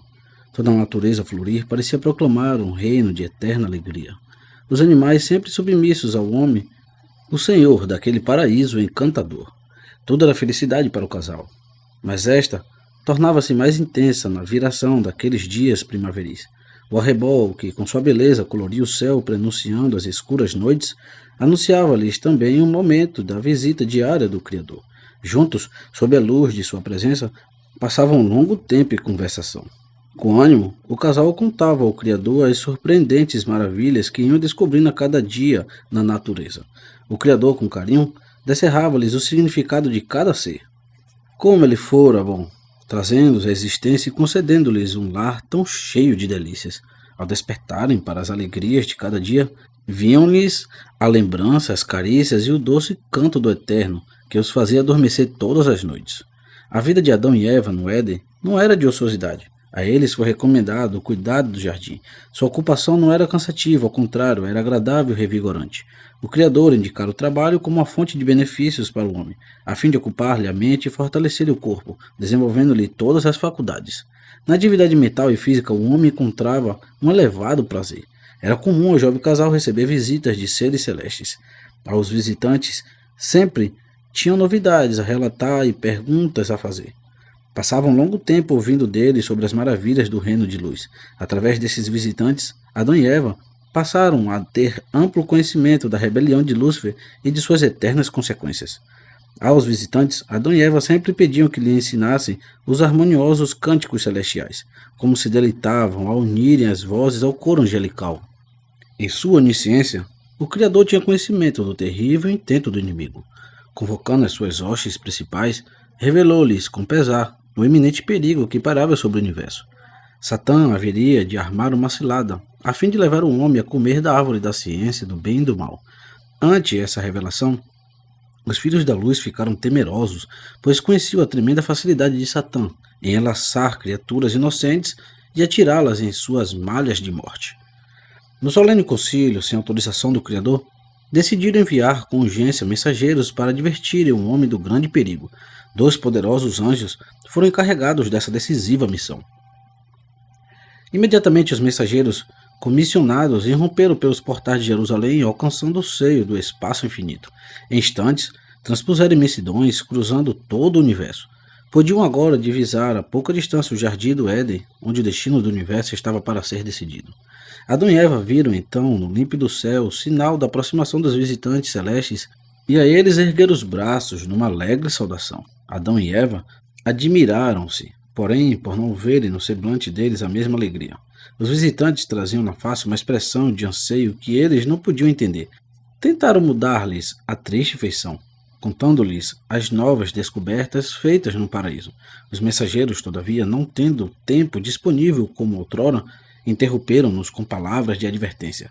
Satã haveria de armar-lhes uma cilada, a fim de levá-los a comer do fruto da árvore da ciência, do bem e do mal. Se dessem ouvidos à tentação, fariam sucumbir toda a criação no abismo de um eterno caos. Os anjos lembraram-lhes que o reino lhes fora confiado como um sagrado depósito, devendo, em uma vida de fidelidade, honrar aquele que por amor esvaziou-se, colocando-se numa posição de hóspede do ser humano. Adão e Eva deveriam ser firmes ante as insinuações do inimigo, pois assim selariam a eterna vitória do reino da luz. Falando-lhes da feliz recompensa que se seguiria ao seu triunfo, os anjos revelaram o que era plano de Elohim, a transferência de Jerusalém Celeste para a terra. Ali, novamente, acoplado ao paraíso, permaneceria para sempre, e o homem submisso ao Criador reinaria pelos séculos, sem fim sobre o Monte Sião, em meio aos louvores das hostes universais. Mas tudo isso dependeria inteiramente do posicionamento humano frente às tentações do inimigo, que faria de tudo para arrebatar-lhe o reino. Adão e Eva ficaram temerosos ao conhecer os planos de Satã, mas foram consolados ao saber que ele não poderia fazer-lhes nenhum mal forçando-os a comer do fruto proibido. Se porventura procurasse intimidá-los com seu poder, todas as hostes do Criador viriam em seu socorro. Os mensageiros da luz concluíram sua missão recomendando ao casal que permanecessem vigilantes, tendo sempre em mente a responsabilidade que sobre eles repousava. Adão e Eva, agradecidos pelas advertências dos anjos, uniram as vozes no cântico de promessa e uma eterna vitória. Estavam certos de que jamais abandonaria o bendito Criador ouvindo a voz do tentador. Animados ante a promessa humana, os dois mensageiros retornaram ao seio de Jerusalém Celeste, onde junto às hostes santas aguardariam com anseio o anelado triunfo. Satã viu aproximarem-se do paraíso os mensageiros e ouviu o canto do homem prometendo uma eterna vitória. Esse cântico fez com que sua inveja e ódio aumentasse de tal maneira que não os pôde conter. Disse então a seus seguidores que em breve faria silenciar aquela voz. As hostes rebeldes ficaram curiosas para conhecer os planos de seu chefe, mas foram por ele advertidas de que deveriam aguardar até que tudo ficasse para sempre decidido. Se o homem ouvisse sua voz, comendo do fruto da árvore da ciência, do bem e do mal, seria vitorioso, possuindo para sempre o domínio do universo. Caso o homem resistisse, permanecendo fiel ao Criador, já não haveria qualquer esperança para eles. O paraíso parecia estar envolvido por uma eterna segurança, mas no semblante do homem podia ser vista uma expressão de temor. Desde a partida dos anjos, Adão e Eva permaneciam silenciosos, meditando com reverência sobre a tremenda responsabilidade de sua missão. Pensavam na seriedade daquela iminente prova que haveria de selar o seu futuro e o de toda a criação. Animados, contudo, ante o pensamento da vitória, uniram mais uma vez as vozes no cântico que expressava a certeza do triunfo anelado. Satã, que observava atentamente o casal, percebeu estar chegando a sua oportunidade. Aproximou-se de forma invisível do paraíso e ficou esperando o melhor momento. Inconsciente da presença do inimigo, o casal continuava em sua desprendida alegria. No semblante transtornado de Satã, extempou-se um maldoso sorriso ao presenciar um descuido do casal. Em sua exaltação, haviam se afastado um do outro. O astuto inimigo, não perdendo tempo, apossou-se de uma serpente, a mais bela do paraíso, fazendo-o aproximar-se graciosamente de Eva. Eva, que assentada no gramado brincava com os animais, percebeu a presença da atraente serpente, cujo corpo refletia as cores do arco-íris. Ficou admirada ao vê-lo colher flores e frutos do jardim, depositando-os aos seus pés. Agradecida, tomou-a nos braços, dedicando-lhe afeto. Tendo conquistado a afeição da mulher, Satã, em sua astúcia, começou a atraí-la para junto da árvore da ciência do bem e do mal. Sem se dar conta do perigo, Eva acompanhou a serpente até a árvore da prova. Ali, tendo nos braços o inimigo velado, acariciou-o e disse-lhes palavras de carinho. Tendo nos olhos o brilho da sedução, a serpente pôs-se a falar. Suas palavras eram cheias de sabedoria e ternura, e sua voz como a de um anjo. Eva mal pôde crer no que via. Sua alegria tornou-se imensa por ter nos braços uma criatura tão fantástica. Passaram a conversar sobre muitas coisas, o amor, as belezas do jardim, o poder do Criador. Eva ficou admirada ante o conhecimento tão vasto da serpente, que discorria com maestria sobre qualquer assunto. Envolvida por essa experiência, Eva esqueceu-se completamente de seu companheiro. Nem sequer passava pela sua mente as advertências dos anjos.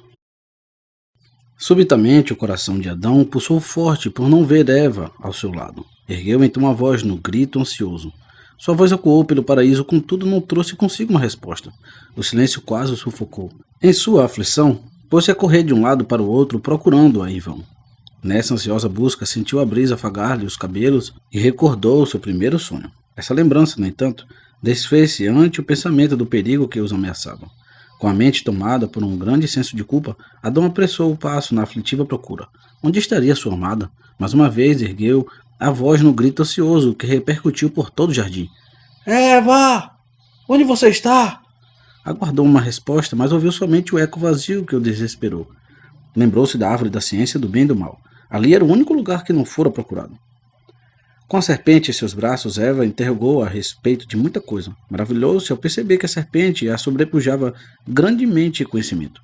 Cheia de curiosidade, perguntou à serpente: onde está a fonte de seu tão grande saber? Responda-me, pois quero também possuí-la. Sem perder tempo, Satã, apontando para a árvore da ciência do bem e do mal, respondeu: ali está a fonte de todo o meu saber. Ele conta então a mentirosa história. Disse que era uma serpente, como as demais, comendo dos frutos do paraíso. Provando certo dia daquele fruto especial, recebeu, como que por encanto, todas as virtudes. Olhando para a árvore da ciência, do bem e do mal, ela ficou surpresa e confusa. Privaria o Criador em seu amor algo tão bom às suas criaturas? Vendo a surpresa, Satã perguntou: é assim que o Criador disse: não comereis de todas as árvores do jardim? Eva, inquieta, respondeu: dos frutos da árvore do jardim comemos, mas do fruto dessa árvore que você disse ser fonte de sabedoria, diz o Criador: não comereis dele, para que não morrais. A serpente, em tom de desdém, disse: isso é falso. Se fosse assim, eu teria morrido. Certamente o Criador os proibiu de comer dessa árvore para impedir que o homem venha se tomar como ele, conhecendo todas as coisas. As palavras sedutoras da serpente causaram confusão na mente de Eva. Em quem confiaria? Tinha em mente a lembrança da ordem do Criador e de sua sentença, mas ao mesmo tempo tinha diante de si uma prova palpável que o contradizia. Num desafio, a serpente colheu frutos da árvore proibida e passou a saboreá-los. Colocando o fruto nas mãos da mulher, incentivou-a a comer, dizendo: não disse o Criador que se alguém tocasse nesse fruto morreria? Em Jerusalém havia grande comoção. Poderosos anjos apresentaram-se diante do Criador, solicitando permissão para esmagarem o covarde inimigo oculto naquela serpente. O Criador, contudo, impediu-lhes tal ação. Deviam respeitar o livre-arbítrio concedido ao homem, podendo ele manifestar sua escolha sob a tentação do inimigo. Os filhos da luz sofriam imensamente ao ver a mulher duvidando daquele que tão bondosamente lhes dera vida e oportunidade de reinarem naquele paraíso. Como poderia duvidar de quem lhes dedicava tanto amor? Eva vacilava em sua convicção ao contemplar o fruto em suas mãos. Seu brilho, seu encanto, uma forte magia atraía aquele fruto à sua boca. Por alguns momentos, o fruto pareceu-lhe sombrio e aterrador, mas venceu esse sentimento, pensando nas glórias que haveria de conquistar ao comer aquele fruto. Ainda um tanto indecisa, ergueu vagarosamente as mãos até tocar o fruto com os lábios. Os súditos do reino da luz, estremecidos, inclinaram-se tomados por grande espanto. Parecia quase impossível àquela altura a mulher voltar atrás. Enquanto pálidos, os fiéis indagavam sobre uma possível esperança, presenciaram com horror a terrível decisão de Eva. Resolveram romper para sempre com o Criador, tornando-se cativa da morte. O Criador, que em silêncio e dor contemplava aquela cena de rebelião, curvou a fronte. Os fiéis, que em pânico julgavam-se vencidos, foram conscientizados de que nem tudo estava perdido. Se Adão resistisse à tentação permanecendo fiel ao Criador, ele seraria a grande vitória. Eva, que fora vítima de um engano, poderia ser conscientizada de seu erro, sendo favorecida com o perdão divino. Quando Adão, em sua angustiosa corrida, alcançou o lugar da árvore, já era tarde demais. Assentada junto ao rio, Eva saboreava despreocupadamente o fruto proibido. Adão estremeceu. Seria mesmo o fruto da prova? Num gesto de esperança, olhou para a árvore da ciência do bem e do mal, mas em pranto reconheceu a triste condenação. Cheio de tristeza, contemplou sua esposa, mas não encontrou palavras para despertá-la para tão amarga realidade. Em completo desespero, ergueu a voz numa dolorosa exclamação: Eva! Eva, o que você está fazendo? Ao comer do fruto proibido, a mulher foi tomada por emoções que a fizeram imaginar haver alcançado uma esfera superior de vida. Ao ouvir a voz de seu esposo, ainda tomada pelas ilusórias emoções, ergueu a fronte, estampando o sorriso, mas não surpreendeu-se ao vê-lo chorando. Com profunda amargura, Adão procurou saber a razão que levara a rebelar-se contra o Criador. Eva prontamente passou a contar-lhe a fantástica história da sábia serpente. Satã sabia que essa história de serpente jamais convenceria o homem a comer do fruto da árvore proibida. Precisava encontrar uma maneira sutil de levá-lo a selar sua sorte seguindo os passos de sua esposa. Tendo Eva sob seu poder, resolveu fazer dela o objeto tentador. Aguardaria o momento oportuno para alcançá-lo. No dia em que dela comerdes, certamente morrereis. A lembrança desta sentença deixava Adão muito aflito. A expectativa de ver sua amada perecendo em seus braços era demais para suportar. Esta aflição, contudo, foi diminuindo ao ver que ela continuava feliz, carinhosa ao seu lado, como se nenhum mal lhe houvesse acontecido. Aliviado, Adão voltou a sorrir, correspondendo aos afetos de sua companheira. Rendia-se às mais doces emoções, longe de saber que era o inimigo quem o envolvia naqueles braços. Nesse momento de enlevo, Eva começou a falar-lhe de sua experiência com a ciência do bem e do mal. Falou-lhe dos tesouros da sabedoria que lhe haviam sido abertos. Em seu novo reino, viveria muito feliz. Entretanto, essa felicidade seria incompleta sem a participação de seu esposo. Falou-lhe da impossibilidade de retroceder em seus passos e insistiu para que ele a seguisse. Depois de falar-lhe de sua decisão, Eva, com um doce sorriso, estendeu-lhe as mãos contendo um fruto, pedindo-lhe que o comesse numa demonstração de seu amor por ela. Com a voz tentadora em seus ouvidos, Adão assentou-se no gramado em profunda reflexão. Sua face tornou-se novamente pálida e suas mãos trêmulas. Temia rebelar-se contra o Criador, mas ao mesmo tempo compreendia que não conseguiria viver separado de sua companheira, a quem amava com infinito amor. Eva era carne de sua carne, a extensão de seu ser. Sentia-se angustiado ao ter de tomar uma decisão tão séria. A palidez do rosto de Adão refletiu-se no semblante de todos os fiéis ao Criador. Ouviram a insinuação do inimigo e perceberam com horror a vacilação do homem. A indecisão de Adão deixava-os desesperados. Obedecesse ele àquela proposta de Satã, toda a felicidade seria eternamente banida. Nas decisões do ser humano estava o destino de todo o universo. Depois de intensa luta íntima, Adão olhou para sua companheira, e ela unira-se em promessa de uma eterna entrega. Não a deixaria só agora. Partilharia com ela os resultados da rebelião. Tomou então das mãos de Eva um fruto e, num gesto apressado, levou-o à boca, procurando abafar a voz de sua consciência que lhe falava de uma eterna perdição. Adão lançou-se nos braços de sua esposa, desfrutando o alto preço de sua rebelião. Satã, com brados de triunfo, deixou o paraíso voando rapidamente para junto de suas inumeráveis hostes, que aguardavam ansiosas o resultado de tão arriscada tentativa. Ao saberem da desgraça humana, uniram-se numa estrondosa festa. Sentiu-se seguros. Sião agora lhes pertencia por direito, podendo lá estabelecer um reino eterno, jamais sendo molestados pelas leis do Criador. Em todo o universo, os filhos da luz sofriam e pranteavam a derrota. Nunca houvera tanta tristeza e horror ante o futuro. As vozes que viviam a entoar louvores ao Criador proferiam agora lamentações. O Criador, antes mesmo de criar o universo, já havia previsto esse triunfo da rebeldia, e em sua sabedoria e amor, idealizara um plano de resgate. Ordenou que seus mais poderosos anjos circundassem imediatamente o jardim do Éden, impedindo que Satã tomasse posse do Monte Sião. Consoladas ante a manifestação divina, as potentes criaturas, em pronta obediência, romperam o espaço infinito, circundando em instantes o paraíso, no seio do qual o ser humano, já transtornado pelo pecado, vivia o negror de uma noite que seria longa e cruel. Sendo a autoridade do Criador fundamentada na justiça, de que maneira poderia justificar suas ações diante dos inimigos? Não entregara por sua vontade o reino ao homem, e esse, por livre escolha, não submeter a Satã? Enquanto surpresas, as criaturas racionais consideravam as ações decisivas do Criador, ouviram sua potente voz que, repercutindo por toda a criação, trazia a revelação do grande mistério. Revelação tão maravilhosa que, a partir daquele momento, por toda a eternidade, ocuparia a mente dos fiéis, sendo tema para as mais doces meditações. O Criador falou primeiramente sobre a terrível condenação que pendia sobre o homem e toda a criação.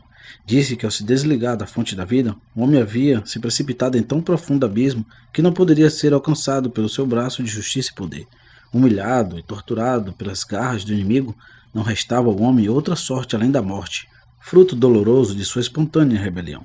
Considerando a situação humana, as hostes da luz não viam possibilidade de triunfo. Sabiam que só o homem poderia retomar o domínio do inimigo, devolvendo-o ao Criador. Mas o ser humano, eternamente escravizado em sua natureza, seria incapaz de tal vitória. Com voz melodiosa e cheia de ternura, o Criador revelou o plano da redenção, dizendo: Na verdade, o homem colherá o fruto de sua rebelião numa terrível morte. Não posso, com o meu poder, mudar-lhe a sorte. Se assim agisse, seria injusto diante de meu decreto. Mas farei cair toda a condenação sobre um substituto que surgirá na descendência humana. Esse homem não trará em suas mãos as algemas da morte, sendo inocente e incontaminado em sua natureza. Como representante da raça humana, enfrentará Satã e o vencerá. Após triunfar nessa batalha, provando que o amor é mais forte que o egoísmo, que a verdade é mais forte que a mentira, que a humildade é mais poderosa que o orgulho, o fiel substituto erguerá as mãos vitoriosas, não para saudar a grande conquista, mas para tomar das mãos da humanidade escravizada a taça de sua condenação. Só verá assim submisso o cálice da eterna morte. Esse imenso sacrifício abrirá aos seres humanos uma oportunidade de serem remidos, voltando aos braços do Criador juntamente com o domínio perdido. As hostes, surpresas ante a revelação do Criador, indagaram a identidade desse substituto. O Criador, com um sorriso amoroso, disse-lhes: Parte de mim será esse homem. O meu espírito repousará sobre uma virgem, e nela será gerado um filho santo. Esse menino será divino e humano em sua humanidade. Ele será submisso à divindade que nele habitará. Os remidos verão nele o Pai da eternidade, o Criador e Redentor, o Rei dos Reis. O seu nome será Yeshua, nome hebraico que traduzido significa o Eterno Salva. Assumindo a natureza humana, o Criador poderia pagar o resgate, morrendo em lugar dos pecadores. As hostes da luz ficaram emudecidas ao conhecer o plano do Criador. O pensamento de verem-no submeter-se a tão penoso sacrifício a fim de redimir o domínio perdido era demais para suportarem. Não havia, contudo, outra esperança de vitória a não ser através dessa amorosa entrega. Após desfrutar o pecado, o jovem casal sentiu-se mal. Inicialmente sentiram um grande vazio no coração que logo foi preenchido pelo remorso e pela tristeza. Perceberam que, inspirados pela cobiça, haviam selado sua triste sorte e a de toda a criação. Parecia-lhes ouvir, ao longe, o gemido de um universo vencido. O sol que os enchera de vida e calor naquele dia ocultava-se no horizonte, anunciando-lhes uma noite negra. O arrebol que até ali anunciara-lhes o feliz encontro com o Criador parecia envolvê-los numa sentença que jamais despertariam para um novo dia. Com o olhar voltado para o frio solo, vinha-lhes a lembrança à sentença. No dia em que dela comerdes, certamente morrereis. Desesperadas lágrimas rolavam em seus rostos ao aguardarem um trágico fim. Ao considerar o motivo de sua rebelião, Adão começou a recriminar sua esposa por ter dado ouvidos à serpente. Eva, por sua vez, procurando desculpar-se, lançou a culpa sobre o Criador, dizendo: "Por que o Criador permitiu que a serpente me enganasse?" O amor que reina no coração humano desaparecia, dando lugar ao orgulho e ao egoísmo, que se fundiam em ressentimentos e ódio. Sua natureza já não era pura e santa, mas corrompida e cheia de rebeldia. Tudo estava mudado. Mesmo a brisa mansa, que até ali os havia banhado em carícias refrescantes, enregalava agora o culposo par. As árvores e os canteiros floridos que eram o seu deleite consistiu agora em empecilhos ao caminharem sem rumo naquela noite. O propósito de Satã em encher o sábado de trevas parecia haver-se cumprido. Naquela noite não existia sequer o reflexo prateado do luar para falar-lhes de esperança. As estrelas cintilantes suspensas no escuro céu estavam ofuscadas pela dor. Baixavam sobre o mundo as trevas de uma longa noite de pecado, sombras sobre as quais tanto se arrastariam sem esperança de um alvorecer. A noite já ia alta e as trevas pareciam envolver o triste casal em eternas sombras quando surgiu repentinamente um brilho no céu, que ia aumentando à medida que se aproximava da terra. O casal estremeceu, pois sabia que era o Criador que vinha dar-lhes o castigo. Vencidos pelo pânico, puseram-se a correr, distanciando-se do Monte Sião, o lugar da vergonha da queda. Justamente para ali, viram o Criador dirigir-se. Eles, que sempre corriam ao encontro do amoroso Pai, atraídos por sua luz, fugiam agora desesperados em busca de lugares escuros de densa floresta. O Criador, movido por infinito amor, passou a seguir os passos do casal fugitivo. Como tudo se transformara. Seus filhos não conseguiam mais ver nele um pai de amor, mas alguém que, irado, buscava castigá-los. Movidos por forte anseio de abraçar seus filhos humanos, o Criador fez ecoar a voz numa indagação: "Adão, onde vocês se encontram?" Sua voz, ao soar em meio às trevas, trazia consigo somente um eco vazio. Quantos enganados por Satã fugiram de sua presença no decorrer da longa noite do pecado, julgando-no um senhor tirano, que vive buscando falhas e fraqueza nos pecadores a fim de castigá-los. O Criador, todavia, não desistiria de procurá-los pelos vales sombrios do reino da morte até conquistar um povo arrependido. Adão e Eva, exaustos pela pressurosa fuga, esconderam-se por entre as folhagens de um pé de figueira.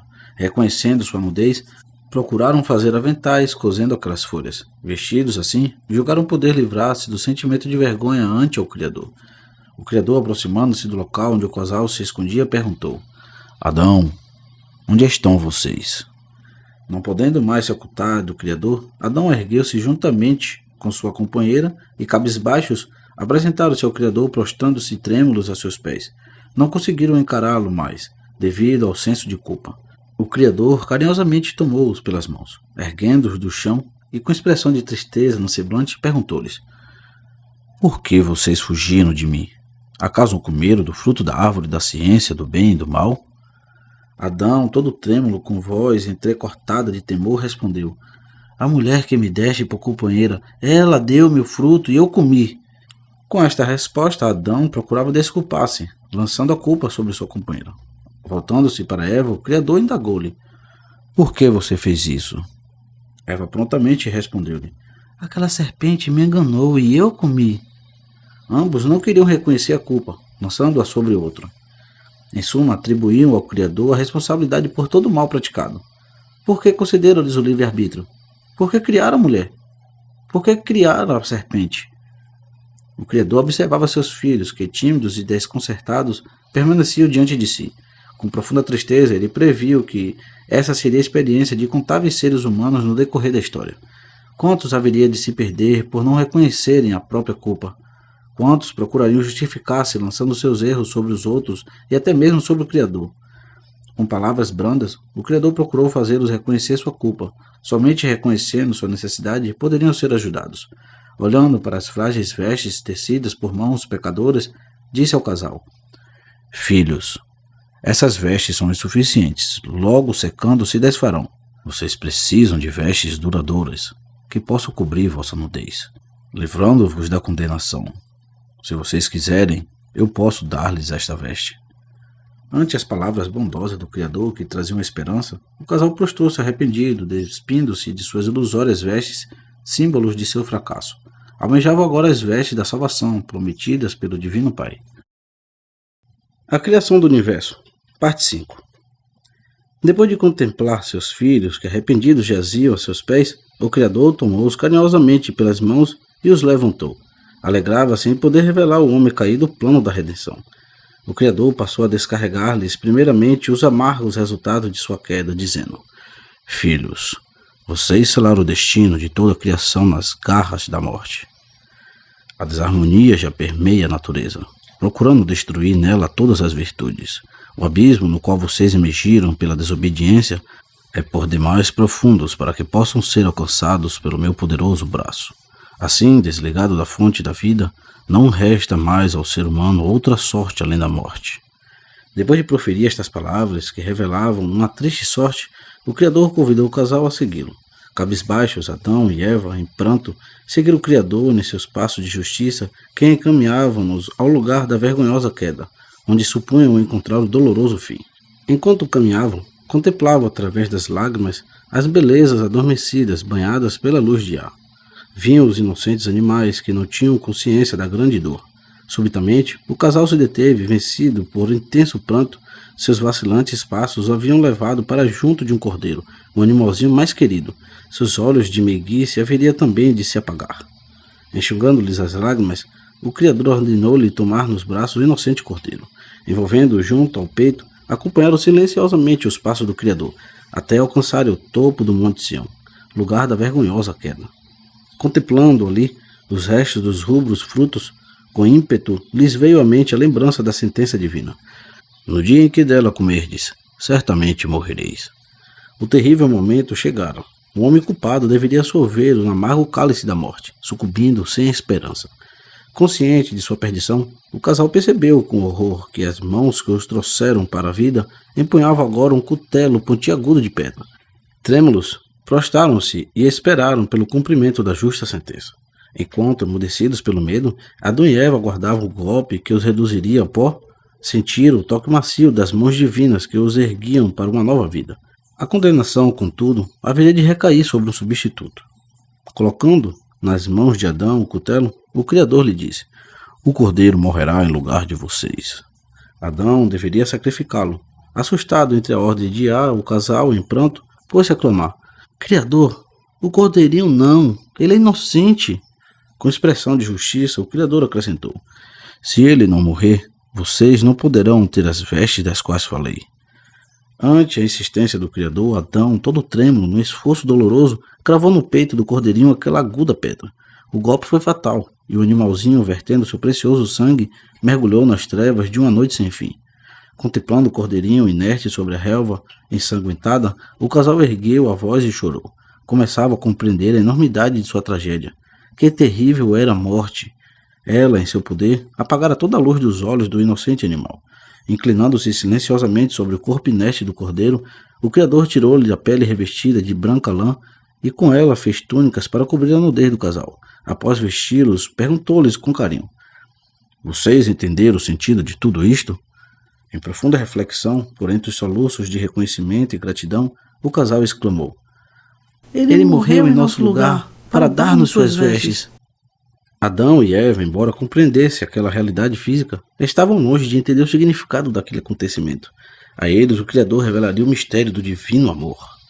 Com expressão de infinita misericórdia, Iá passou a revelar ao ser humano o sentido daquele doloroso sacrifício, dizendo: O inocente cordeirinho que hoje pereceu simboliza um homem que haverá de nascer. Em seus olhos haverá a mesma meiguice, o mesmo amor. Revestido por uma vida justa, como a branca lã que cobriu o cordeiro, esse homem crescerá como um renovo sobre a terra, não tendo nas mãos as algemas do pecado. Em sua aparência, esse homem não trará a pompa de um rei, por isso será desprezado por muitos. Será um homem de dores, pois cairá sobre si o peso de todas as provações.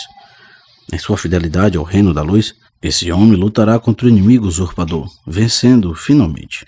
Após triunfar em suas lutas, tomará sobre si o fardo de vossa condenação, que lhe causará uma terrível morte. Ele será traspassado por causa da vossa rebelião e moído pelas vossas iniquidades. Será oprimido e humilhado, mas não abrirá sua boca, como um cordeirinho que hoje se entregou pacificamente. Sucumbindo na morte, ele vos concederá os mistérios de sua vitória. Envolvidos por suas vestes de justiça, estareis livres da condenação. A vida eterna alcançareis assim, mediante o sacrifício desse homem justo que haverá de nascer. Adão e Eva, que num misto de gratidão e dor ouviram a revelação de tão grande salvação, indagaram reverentes a respeito desse homem especial que em sua descendência haveria de surgir, a fim de cumprir tão imenso sacrifício. O Criador, olhando-os ternamente, movido por um amor que supera mesmo a morte, os envolveu num carinhoso abraço e revelou: De meu sofrimento surgirá este homem. Nós somos merecedores da morte, Criador, mas tu és inocente e não deves sofrer em nosso lugar. Enxugando-lhes as lágrimas, o Criador com ternura lhes falou: Meus filhos, eu os amo com eterno amor. Após sorver o cálice da eterna morte, este homem retornará à vida e subirá aos céus. Intercederei ali pelo homem perdido, concedendo a todos aqueles que, arrependidos, aceitarem meu sacrifício, as vestes de minha vitória. Juntos triunfaremos finalmente sobre o reino do pecado que se desfará em cinzas sob nossos pés. Criarei então um novo céu e uma nova terra, onde unicamente a justiça e o amor reinarão. Viveremos assim para sempre, num reino de perfeita harmonia e paz.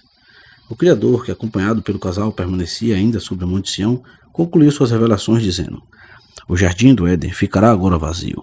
O ser humano, durante a longa noite de pecado, vagueará em seu exílio. Não andarás, contudo, sozinho. O Criador, também peregrino, trilhará como um homem toda a estrada espinhosa até poderem juntos galgar o monte perdido, triunfando gloriosamente sobre o reino da morte. A árvore da ciência do bem e do mal, monumento da rebeldia, será então desfeita, dando lugar a uma árvore gloriosa que, unindo sua copa à árvore da vida, se tornará no arco comemorativo da grande vitória. Sobre o santo monte redimido, repousará então para sempre o trono universal, que pelos fiéis triunfantes será nomeado o trono do Criador e do Cordeiro. Adão e sua companheira, após ouvirem palavras tão confortadoras e cheias de esperança, ergueram a voz no cântico de gratidão e louvor. Conheciam agora o infinito amor de seu Criador e estavam dispostos a servi-lo. Depois de consolar o casal, o Criador levou-os para fora do Éden. Não lhes foi fácil se despedir daquele precioso lar. Ali haviam despertado para a vida nos braços do Criador. Ali desfrutaram momentos de pura felicidade em companhia do Criador, dos anjos e dos doces animais. Uma saúde infinita parecia envolver o casal em seus passos de abandono. Foi com espanto que Satã e seus súditos presenciaram a intervenção do Criador. Ficaram abalados ante a surpreendente revelação do plano de resgate. Com raivosa frustração, compreenderam que, se de fato a promessa divina se concretizasse, não restaria nenhuma esperança. Depois de refletir sobre tudo o que acontecera, uma grande ira possou-se de seu coração. Não estava disposto a reconhecer a redenção do ser humano. Faria todos os esforços para retê-lo, juntamente com o reino que lhe fora entregue. Quando o casal, acompanhado pelo Criador, alcançou o vale ferida pela morte, amanhecia. Ali, Satã os enfrentou com fúria, numa tentativa de se apossar novamente do ser humano. O casal ficou trêmulo em face do inimigo, mas as mãos protetoras do Criador os acalmaram. Expressando no semblante a firmeza de uma justiça que é eterna, o Criador silenciou as ameaças do inimigo com as seguintes palavras: O ser humano me pertence, pois eu o comprei com meu sangue. Ao caminharem junto ao Criador, Adão e Eva observavam com tristeza os sinais da morte estampados naquela natureza antes tão cheia de vida. As belas flores que haviam desabrochado para exalar aromas eternos pediu agora murchas. Os passarinhos, que com alegria os saudavam em cada alvorecer com os seus trinos, voavam agora distantes, fazendo soar tão tristes cantos. Tudo estava mudado na natureza. A ciência do bem e do mal não trouxera nenhum bem ao universo, mas um intenso conflito espiritual e físico. Ante as consequências devastadoras de sua queda, o casal, vencido por uma indizível tristeza, prostrou-se arrependido e chorou amargamente. O Criador, que também, compungido pela dor, contemplava o cenário desolador, procurou com palavras de esperança confortá-los. Falou-lhes sobre o novo céu e a nova terra que um dia criaria, onde a paz e o amor voltariam a reinar em cada coração. Ali viveriam sempre juntos, não trazendo na fronte as marcas da tristeza, mas coroas de eterna vitória. Ali enxugaria as lágrimas de suas faces, e essas jamais voltariam a emudecer os seus olhos. Amparando Adão e Eva em seus passos, o Criador conduziu-os através de um vale ferido até alcançar o sopé de uma colina. Galgaram-na em lentos passos enquanto trocavam palavras de ânimo e de esperança. Seus pés alcançaram finalmente a relva macia que cobria o topo espaçoso daquela colina. Era sobre aquele lugar que o casal via cada dia o sol declinar, banhando o céu e os vales de um vermelho vivo, como o sangue que jorrara do peito do cordeiro. O sol declinava em sua jornada, anunciando a chegada de mais uma triste noite, a primeira fora do paraíso. Num calmo gesto, o Criador, mostrando-lhe o vale sobranceiro à colina, falou-lhes com carinho: aqui será a vossa provisória morada. Daqui podereis contemplar o paraíso, que por algum tempo permanecerá na terra, até ser recolhido ao seu lugar de origem, no seio da Jerusalém celeste. Ali, protegido pela justiça, aguardará o alvorecer da vitória. Quando esse dia grande chegar, retornaremos juntos a Sião, onde seremos coroados em glória no reino de eterna felicidade e paz. Depois de dizer estas palavras, o Criador ordenou ao casal que construísse naquele lugar um altar de pedras, sobre o qual, a cada semana, na noite que antecede o sábado, deveriam imolar um cordeiro pela memória de seu sacrifício, como sinal de sua presença e para a certeza de que seus pecados seriam perdoados. Ele acenderia um fogo sobre o altar, o qual duraria toda a noite até consumir por completo a oferta do sacrifício, para que o ser humano pudesse firmar sua fé sobre as verdades reveladas, e não na manifestação visível da pessoa do Criador. Ele haveria de permanecer invisível daquele momento em diante, somente em ocasiões especiais, quando se fizesse necessário sua aparição ou a de um anjo para novas revelações e advertências. Isto ocorreria. O Criador disse-lhes com amor: filhos, embora vocês tenham de permanecer neste ambiente hostil, não precisam temer, pois eu permanecerei ao lado de vocês. Serei um companheiro amigo nesta jornada. Levarei sobre os meus ombros suas dores, seus anseios, suas lutas. Quando, tentados pelo inimigo, estiverem a ponto de ceder, poderão encontrar abrigo em meus braços, que sempre estarão estendidos para salvá-los. E se, algum dia, vocês não resistirem pela fúria do inimigo forem arrastados para as profundezas do abismo, não se desesperem julgando não haver esperança, pois eu estarei ali para acudir-los, com o meu perdão e força. Tenham sempre em mente o significado das vestes recebidas das minhas mãos, pois elas falam da redenção que ao homem pertence. Descansem, filhos meus, nos meus braços de amor. O Criador deixou o casal adormecido sobre a relva, depois de beijar-lhes as faces já marcadas pelo sofrimento. Sua luz dissipou-se ao tornar-se invisível, dando lugar às trevas daquela primeira noite fora do paraíso. O Criador, ainda que invisível, permanecia ao lado de Adão e Eva ali na colina. O sofrimento deles era o seu sofrimento, como também a esperança de um dia retornarem vitoriosos a Sião. Longa seria a noite do pecado, e reinhada a batalha pela reconquista do reino perdido. O triunfo da luz requeriria da parte de Yah um sacrifício imenso.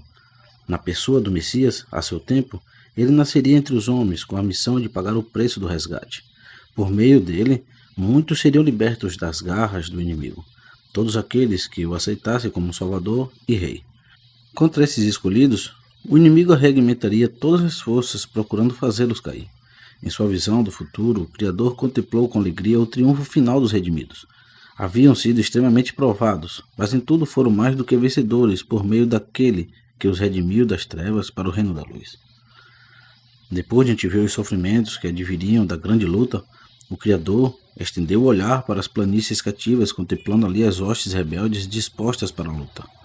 O objetivo desses exércitos era apossar-se novamente do ser humano, no qual estava selado o direito de domínio sobre o universo. Contrária à natureza do Criador é a guerra, mas para a defesa de seus filhos estava disposto a empregar o seu poder. Sua força, contudo, somente seria empregada com justiça. Se o ser humano recusasse essa proteção oferecida mediante o sacrifício do Messias, o Criador nada poderia fazer para impedir que o mesmo perecesse nas garras do inimigo. Adão e Eva, contudo, haviam se arrependido de seu grande pecado, recebendo pela misericórdia do Criador vestes de salvação, simbolizadas pelas peles do cordeiro sacrificado. Justificado pela entrega do casal, o Criador convocou seus poderosos exércitos para a peleja. Em pronta obediência, as hostes da luz irromperam pelo espaço sideral em direção à terra, circundando qual forte muralha colina portadora daquele tesouro redimido pelo sangue do divino rei.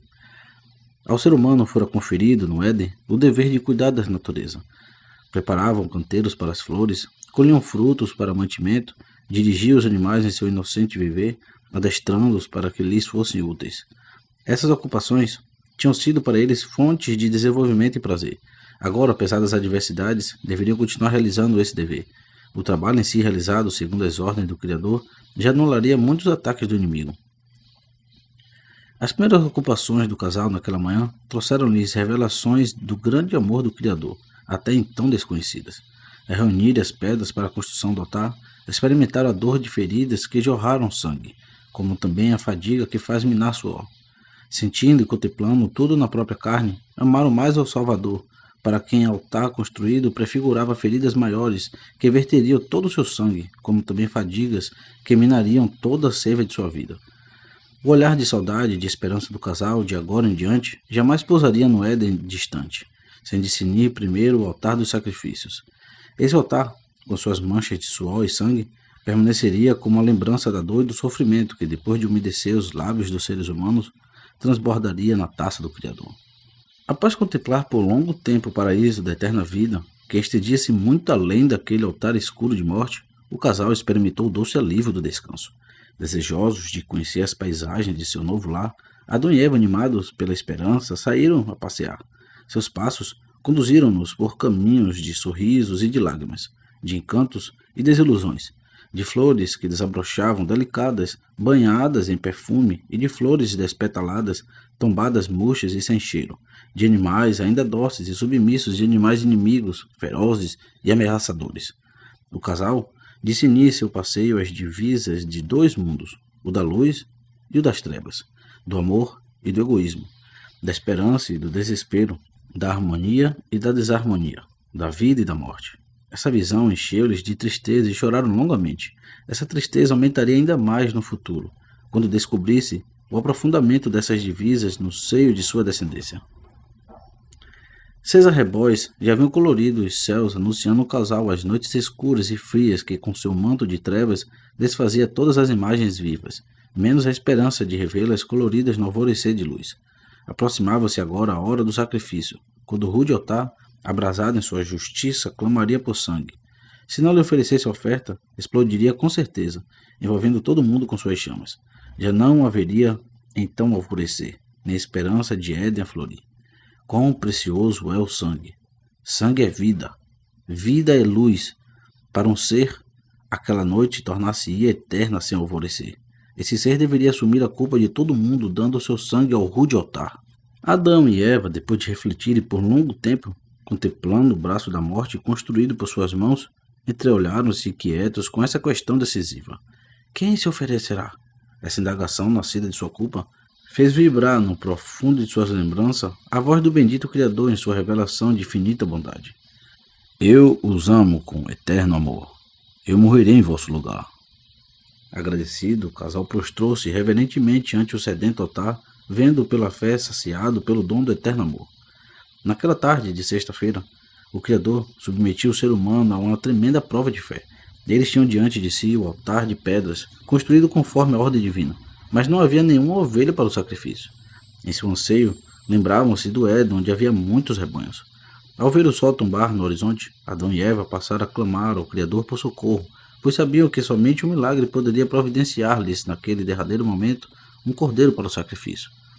Quando as sombras do anoitecer começaram a envolver a colina, o casal, que vivia tão dura prova de fé, discerniu um pontinho branco que saltitava no gramado vindo em direção deles. À medida que se aproximava, aquele vulto parecia falar de esperança, de vida e calor. Ao verem que o grande milagre acontecera, correram ao encontro do cordeiro, envolvendo-o nos braços. Ele estava fatigado, mas não descansaria. Daria descanso. Estava sedento, mas não beberia. Daria de beber ao altar que clamava por sangue. Aquele cordeiro tinha vontade de viver nos braços do homem, mas morreria para que esse pudesse viver nos braços do Criador. Era um perfeito simbolismo do Redentor que deixaria sua glória, vindo em busca do pecador. As trevas de mais uma noite baixariam lentamente, envolvendo toda a natureza em sua prisão. Sua força, porém, seria quebrada diante do ser humano, pelo brilho de um fogo especial, aceso pelas mãos do divino perdão sobre o corpo sem vida do inocente cordeiro. Em meio à noite, o altar clama, o homem triste exclama, enquanto o cordeiro mudo não reclama ao ser estendido para a morte. As mãos que construíram o altar erguem-se agora não para acariciar como outrora, mas para ferir, sangrando o preço do perdão. Só um gesto, nada mais, e a estrela se apagará para sempre dos olhos inocentes, fazendo brilhar na face culpada a luz da salvação. Adão, trêmulo, hesita em compaixão. No cordeirinho manso e submisso, pronto a morrer em seu lugar, vê o Salvador prometido. Com o coração arrependido, no esforço doloroso, crava o cutelo de pedra no peito do animalzinho que perece em suas mãos sem sequer dar um gemido. O poder da noite imediatamente é quebrado pelo brilho do fogo da aceitação. Sua luz revela ao ser humano sua trágica condição. Vendo as mãos manchadas pelo sangue inocente, o casal sente-se culpado por aquela morte. Em pranto, ajoelham-se ante o altar que já não lhes reclama sangue, mas oferece luz, aceitando o imerecido perdão. Erguendo-se, o casal contempla demoradamente o corpo ferido do pobre cordeirinho, sem poder agradecer-lhe pela riqueza concedida em troca de seu tão rude golpe.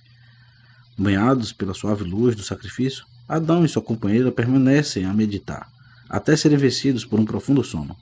Recostando-se ao solo coberto da relva macia, adormecem docemente sobre os cálidos raios do perdão, certos de que seu brilho e calor perduraria até serem as trevas daquele sábado desvencidas completamente pelo fulgurante sol. A luz do cordeiro, desde que fora acesa sobre o altar naquela noite, permanecia em constante guerra com as trevas. Por várias vezes crescia em brilho, afugentando para distante a fria escuridão, banhando a natureza com os seus raios de vida. Por vezes, as trevas trazendo seu vento frio, quase bania por completo a chama. Essa, todavia, num grande esforço, alimentava-se do sangue do cordeiro, lançando ao ato sua ardente chama, inundando de luz e calor tudo aquilo que havia ao redor. O conflito entre a luz, nascida do sacrifício, e as trevas naquela noite, descerrava aos fiéis do universo muitas lições importantes, verdades que ocupariam suas mentes por toda a eternidade. Naquela chama, ora ardente em seu brilho, ora fustigada pelos ventos da noite, os fiéis viam uma representação do conflito milenar entre o bem e o mal. Conflito que, sem trégua, se estenderia até o alvorecer. O Criador, no penhor de seu futuro sacrifício, acender em meio das trevas a luz da verdade, e essa seria mantida acesa no coração do ser humano, em virtude de seu sangue que seria derramado para a remissão da culpa.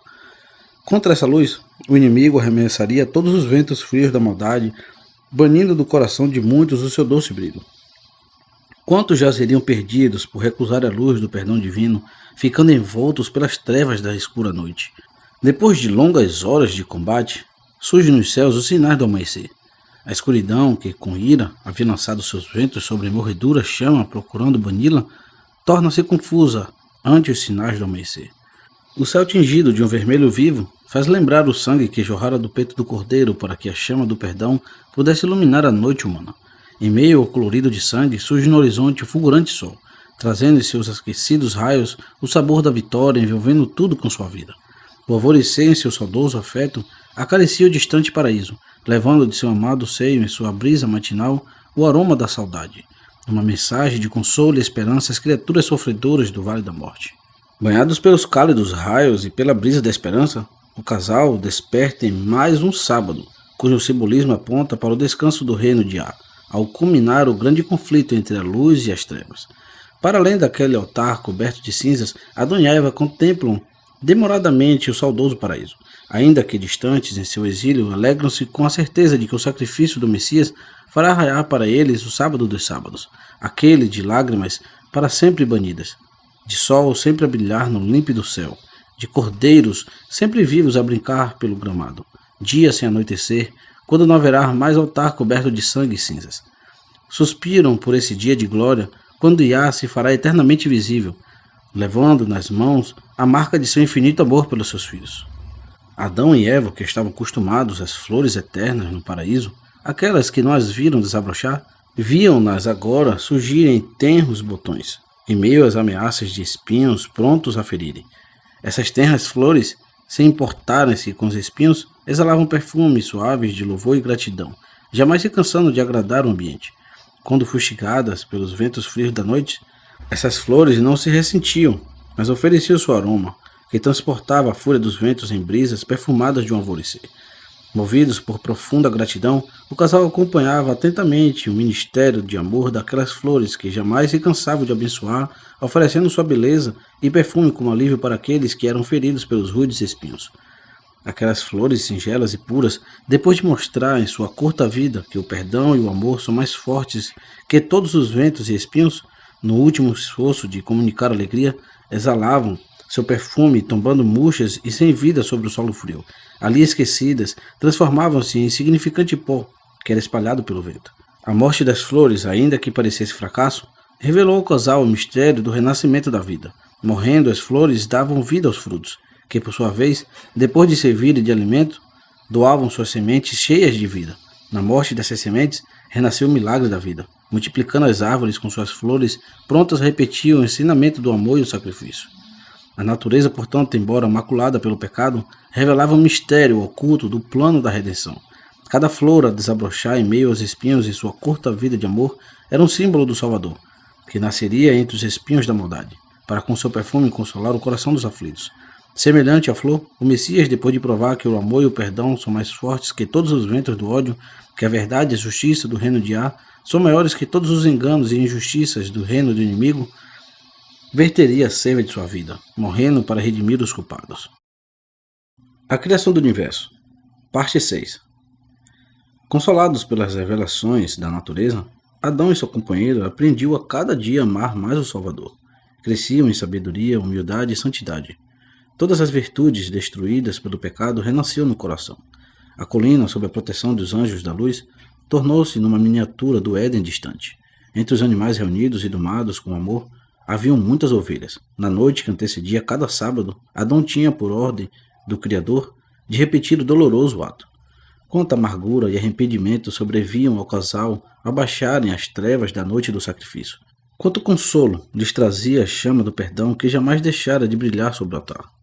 O decisivo valor do sacrifício, para que a vida pudesse florescer sob a proteção divina, levou o casal a valorizar imensamente o seu pequeno rebanho. Cada sexta-feira, contudo, passou a trazer consigo, além da dor, uma inquietação. Quem doará seu sangue ao altar quando a última ovelha perecer? Aos olhos do casal maravilhado, aconteceu enfim o milagre do amor, renovando-lhes a esperança de viverem outras semanas sob o brilho da chama do perdão. Uma ovelha mais gorda delas passou a sangrar como em sacrifício. De sua dor, nasceram-lhes 4 cordeirinhos. Cheio de alegria e gratidão, Adão e Eva prostraram-se ante o Salvador invisível, tendo nas mãos aquelas novas criaturinhas que traziam em seus olhos a mesma meiguice e disposição para o sacrifício. Seguros de que novos milagres multiplicariam seus dias, o casal uniu sua voz como outrora, no cântico de gratidão e adoração ao Criador, que, como os cordeirinhos, nasceria também da dor para cumprir em sua vida o maior de todos os sacrifícios para a salvação da humanidade. O Eterno, embora invisível aos olhos de seus filhos humanos, permanecia bem próximo, acompanhado por um exército de anjos, e incansável ministério de cuidado e proteção. O casal estava inconsciente de que a doce calma e paz reinantes naquela colina, bem como toda a sua prosperidade, eram frutos de tão intensa luta. Se os seus olhos fossem abertos para as cenas que ocorriam invisíveis, ficariam tomados de espanto. Quão terrível era o inimigo e suas hostes e suas constantes investidas contra o propósito de arruinar o ser humano, arrebatando-o das mãos do Criador. Depois de contemplar-os de cordeiro, o Criador fitou o casal com ternura, revelando-lhes algo que os surpreendeu e alegrou. Quando desses cordeiros 36 houverem subido ao altar, os vossos braços envolverão o primeiro filho que, como eles, surgirá também da dor. Esse filho, em sua infância, lhes trará alegria, saltando como os cordeirinhos em vosso lar. Devereis instruí-lo com dedicação nas leis da harmonia, mostrando-lhes o caminho da redenção. Como vocês, ele será livre para escolher o rumo a seguir. Aceitando o ensinamento, sua vida será vitoriosa. Rejeitando, caminhará para a derrota. Adão e Eva ouviram com alegria a promessa divina, mas ao mesmo tempo experimentaram no profundo do ser um temor ao conscientizar-se da responsabilidade que teriam. Sabiam que Satã faria todos os esforços para levar a criança prometida à perdição. Era noite alta quando o Criador, depois de acariciar seus filhos, os deixou adormecidos sobre o gramado macio. Depois da promessa, cada cordeirinho levado ao altar fazia pulsar mais forte no ventre materno a esperança da alegria que em breve alcançariam. 36 finalmente baixaram as trevas cumprindo o tempo determinado pelo Criador, em que a primeira criança receberia luz. Com as mãos ainda manchadas pelo sangue do sacrifício, Adão amparou sua esposa, que aos pés do altar prostrou-se vencida pela dor que lhe trouxe o primeiro filho. A pequena criança não trazia na face a alegria da liberdade, mas o choro de sua prisão. Esse pranto duraria a noite inteira, não fosse o brilho daquela chama aquecida de esperança que logo atraiu a atenção de seus olhinhos atentos. Envolvendo-o com alegria, Eva, consolada de seu sofrimento, disse: "Alcancei de a promessa." Deu-lhe então o nome de Caim. Depois de envolver o filhinho com as peles macias de um cordeiro, o casal permaneceu acordado a meditar. Muitos eram os pensamentos que ocupavam suas mentes. Pensamentos de alegria, de gratidão, de esperança e de anseio pelo senso de responsabilidade que agora pesava sobre seus ombros. Acariciando com ternura a pequena criança, o casal amadureceu em sua experiência, compreendendo melhor o misterioso amor de Yah, que para salvar seus filhos, dispôs-se a morrer em lugar deles. Adão e Eva não estavam sozinhos em suas reflexões. Todos os seres inteligentes do universo consideravam com interesse sobre o futuro daquele indefeso bebê, que no íntimo trazia um reino de dimensões infinitas a ser disputado pelos dois poderes em luta. Vendo a criança esboçar o seu primeiro sorriso, o casal subitamente lembrou-se da promessa do Criador que era confirmada em cada sacrifício. Ele nasceria da mulher como criança, com a missão de redimir a humanidade. Não seria Caim já o cumprimento da promessa? Um infante com seus olhinhos brilhantes de alegria se parecia tanto com os cordeirinhos que nasciam e cresciam com a missão de serem sacrificados. Considerando assim, o casal, apertando o filhinho junto ao peito, começou a chorar sem consolo. Quão terrível seria oferecer seu filhinho inocente ao rude altar. Para o casal, compungido pela dor, surgiu enfim o brilhante sol, fazendo reviver os seus cálidos raios as promessas que apontavam para um Salvador, que ainda no futuro nasceria também da dor para cumprir o eterno plano da redenção. Abençoada pelo Criador e envolvida pelo amor e cuidado dos pais, a criança se desenvolvia em sua natureza física e mental, tornando-se a cada dia alvo maior de uma incansável batalha entre as hostes espirituais. Adão e Eva, ansiosos por fazê-lo compreender as verdades da salvação, tomavam-no nos braços a cada alvorecer, e à beira do altar lhe apontavam o Éden distante, contando aquelas histórias de emoção as quais o pequeno Caim ainda não conseguia compreender. Qual foi a alegria daqueles pais, ao vê-lo numa manhã de sol, apontar com a mãozinha para o lar da saudade, pronunciando o nome sagrado do Criador. Emocionados, tomaram-nos nos braços, pedindo para repetir em sublime nome que, qual chave de felicidade, sempre descerrava-lhes um paraíso de eterno amor. Todas as hostes da luz inclinaram-se com alegria ao ouvir a pequena criança pronunciar o nome do Rei Divino. As semanas iam se passando, trazendo consigo novas vítimas para o altar, e o pequeno Caim, alvo da atenção e cuidado de Yah, das hostes da luz e daqueles amantes pais incansáveis na missão de instruí-lo, agrupando suas poucas palavras, sempre curioso contudo, passou a interrogar. O dia declinava quando o menino, que jazia ao colo de sua mãe, perguntou-lhe: "Mamãe, por que o sol sempre vai-se embora, deixando a gente no frio da escuridão?" Eva, surpresa, contemplou seu filho, sem encontrar palavras para responder à indagação que trouxe-lhe à lembrança o passado de felicidade destruído por sua culpa. Após um momento de silêncio, beijando a face do pequeno Caim, disse-lhe: "Filhinho, um dia o sol virá para ficar, trazendo em seus raios um mundo só de harmonia. Já não haverá animaizinhos a brigar, nem cordeirinhos a morrerem sobre o altar." Caim, satisfeito com as palavras da mãe, demonstrou não ter paciência para aguardar esse dia que jazia em distante futuro. Repetia em pranto: "Eu quero sol hoje, amanhã não." Eva pacientemente procurou acalmar seu filho, falando sobre a luz de Yah, que pode tornar a noite em dia. Ele o amava e poderia encher seu coraçãozinho de brilho, de alegria e paciência. Poderia assim aguardar feliz o dia de seus sonhos. Balançando a cabecinha em rejeição ao consolo da mãe, Caim proferiu entre soluços: "Eu quero sol porque eu posso vê-lo, ao eterno não." Como uma seta dolorosa, as palavras de rebeldia de Caim penetraram no coração de Eva, fazendo-a chorar amargamente. Uma tristeza infinita pairava sobre o coração do criador rejeitado. Esboçavam-se nos gestos de Caim os primeiros passos pelo caminho descendente da rebeldia. Quantos o seguiriam rumo à morte? Inconscientemente da tristeza que abatera-se sobre o reino da luz, Adão, ao ver o sol declinar no horizonte, deixou seu trabalho no campo, rumando-se para casa. Tinha um cântico no coração ao caminhar para mais um encontro com os seus. Ao aproximar-se do altar, viu junto dele sua companheira prostrada em pranto. O pequeno Caim jazia também ali a chorar. Tomando-o nos braços, Adão perguntou-lhe com anseio: "O que aconteceu, meu filho?" Caim tristemente respondeu: "Mamãe deixou o sol ir embora." Aparando o filho com seu braço esquerdo, Adão pousou sua mão direita sobre o ombro de Eva, mas não encontrou palavras para consolá-la. A frase dita por seu filhinho pareceu rasgar-lhe o coração, fazendo reviver a queda. Depois de refletir, Adão, sentindo-se culpado, respondeu para Caim: "Foi o papai quem deixou o sol ir embora, meu filho." Com soluços de grande tristeza, Adão uniu-se a eles no pranto. A lembrança do Salvador, contudo, o consolou. Enxugando suas lágrimas e as de seu filhinho, disse-lhe com ternura: "Podemos nos alegrar, filhinho, pois Iá prometeu fazer o sol para sempre brilhar no céu. Ele será como fogo que surge no altar banido às trevas da noite." Com os olhinhos voltados para o último clarão do arrebol, Caim permaneceu sem consolo. Naquele entardecer, não houve como de costume um alegre jantar. A pequena família, entristecida, permaneceu a meditar por longas horas, até sonolentos adormecerem sob a luz das estrelas. O inimigo e suas hostes, em sacarmos de maldade, zombaram naquela noite do sofrimento de Iá e seus fiéis. Repetindo as palavras de rebeldia do pequeno Caim, ufanava-se como vencedor. Um desafio ao Criador pronunciou: "Veja como esse meu pequeno escravo te rejeita. O mesmo se dará com todos aqueles que hão de nascer.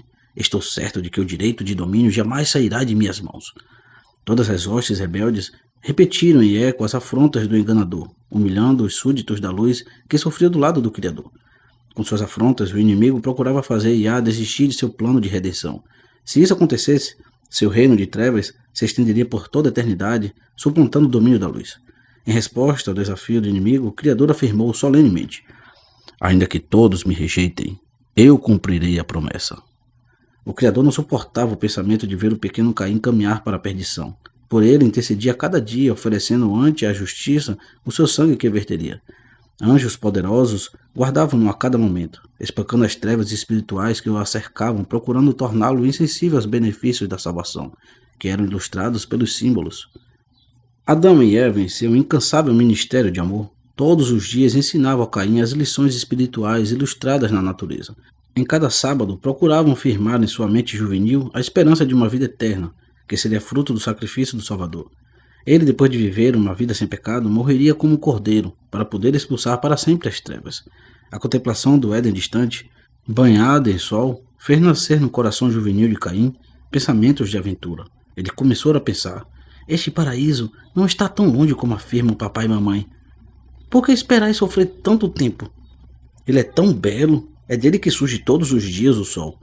Se o conquistarmos, será fácil deter a luz em sua nascente. Assim viveremos no paraíso do eterno sol." As ideias de aventura de Caim enchiam o coração de Adão e Eva de tristeza. Viam que o seu interesse era somente pelo tempo presente. Ele sonhava com um paraíso de felicidade e luz conquistado por sua força.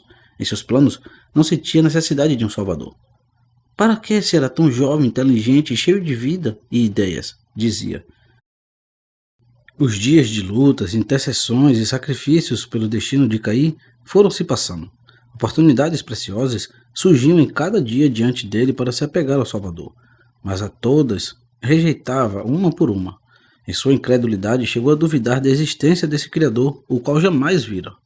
Aos pais que, aflitos, mas sempre com paciência, procuravam livrá-lo da perdição para o qual estava caminhando, prometeu um dia, após sorrir com um ar de incredulidade, crer no Criador e em seu plano de salvação, caso ele se tornasse visível na hora do sacrifício. Com ardente fé, aqueles pais passaram a clamar ao Criador. Sua presença visível poderia, quem sabe, salvar aquele filho querido, que a cada dia tornava-se mais rebelde.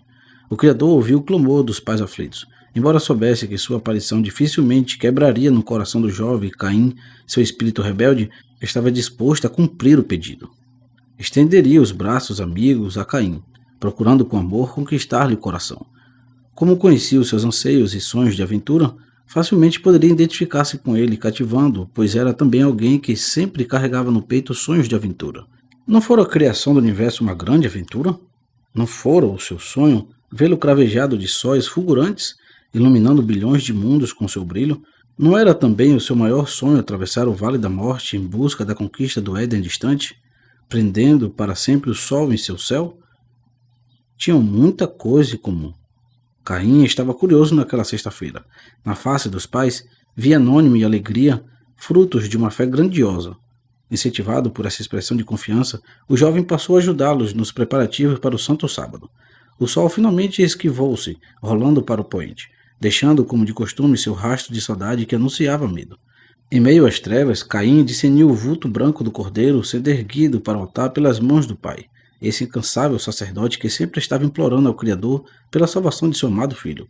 Com a mão erguida, Adão preparava-se para o golpe que poderia, quem sabe, quebrar no coração de Caim sua incredulidade, fazendo nascer num só momento a crença da salvação.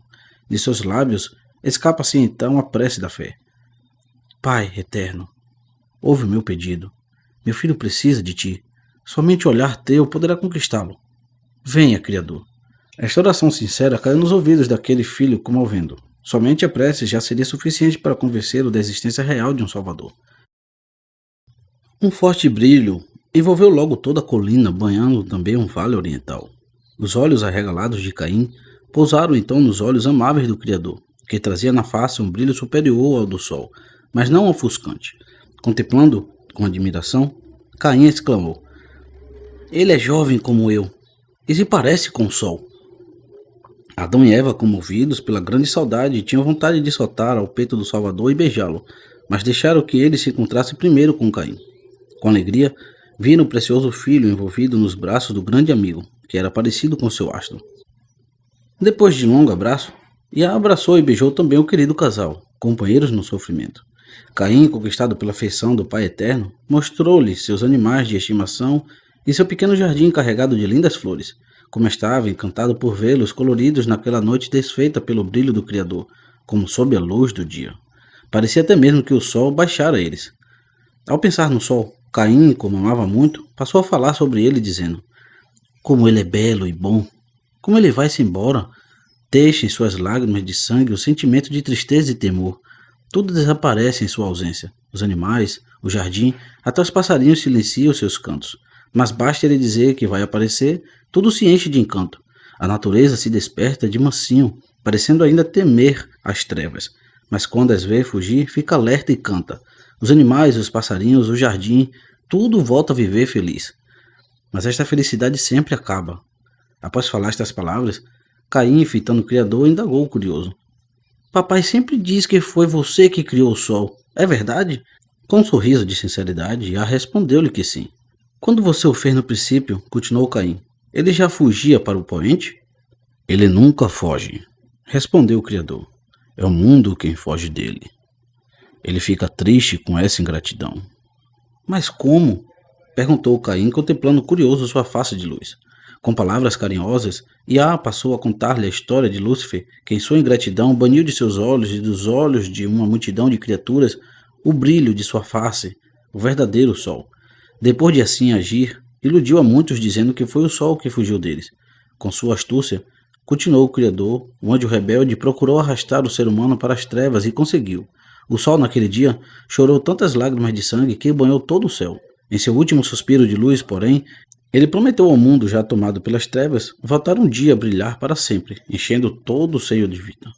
Após falar-lhe estas palavras, o Criador, fitando aquele jovem com expressão de tristeza nos olhos, concluiu dizendo: Hoje o anjo rebelde promete a seus seguidores que irá com sua força deter o sol, mas ele jamais conseguirá realizar esse plano, pois não possui o laço que poderá detê-lo, o amor. Cabisbaixo, Caim ouviu dos lábios do Criador essa história de promessas, a qual já se cansara de ouvir de seus pais. Essa história não lhe dava prazer, pois mostrava uma noite longa de sacrifício sobre o altar, e de um Salvador a perecer em dor. Em realidade, Caim não via razões para tudo isso. Por que não banir logo o sofrimento colorindo as trevas de luz? No esforço para conquistá-lo, o Criador, com muito amor, fitou aquele jovem satisfeito e disse-lhe que somente o sangue de seu sacrifício poderia fazer o sol para sempre brilhar, no reino de eterna felicidade e paz. Não havia outro caminho para essa conquista, por isso deveria ser paciente, descansando-se sob seu cuidado. Após conversar por longo tempo com Caim, na tentativa de fazê-lo reconhecer sua necessidade de salvação, Yah, voltando-se para o casal, passou a consolá-los com a promessa do nascimento de outro filho, mas 36 sacrifícios seriam contados, e seus braços envolveriam o segundo filho. Nasceria também da dor, mas traria nos olhos o brilho e o consolo da salvação. O seu testemunho de fidelidade ficaria perpetuado por todas as gerações, no símbolo de um altar coberto de sangue. As semanas iam se passando, trazendo ao casal novas alegrias e tristezas, de um coração cheio de vida pulsar no ventre de Eva e de um vazio com cheiro de morte a crescer no coração do jovem Caim. Ainda que ele tenha ficado deslumbrado ante a manifestação de Yah, em nada essa aparição mudou-lhe sua maneira arrogante de pensar sobre o sentido da vida. Ele não via sentido nos sacrifícios oferecidos no altar. Nos dias que seguiram seu encontro com o Criador, ele argumentava com seus pais dizendo: se eu fosse poderoso como Criador, eu jamais me submeteria ao sacrifício para reconquistar o reino perdido. Ele é forte e brilha como o sol. Ele poderia, com uma só palavra, expulsar todas as trevas, devolvendo-nos o paraíso. Para que tanto sofrimento? Com essa argumentação, Caim supunha-se mais sábio que o Criador. Quem sabe no próximo encontro teria oportunidade de aconselhá-lo. Dessa forma, o jovem Caim aprofundava-se cada vez mais no abismo do orgulho e do egoísmo, lugar de ilusões para onde se ia, pensando estar caminhando para a vitória. Não fora Lúcifer, juntamente com o terço das hostes celestes atraídos por essa mesma ilusão, o bondoso Yah, todavia, não selaria o destino de Caim sem antes procurar de todas as formas salvá-lo da ruína eterna. Essa graça imerecida, fruto do divino amor, seria concedida a todo ser humano que viesse a nascer neste mundo. Fim.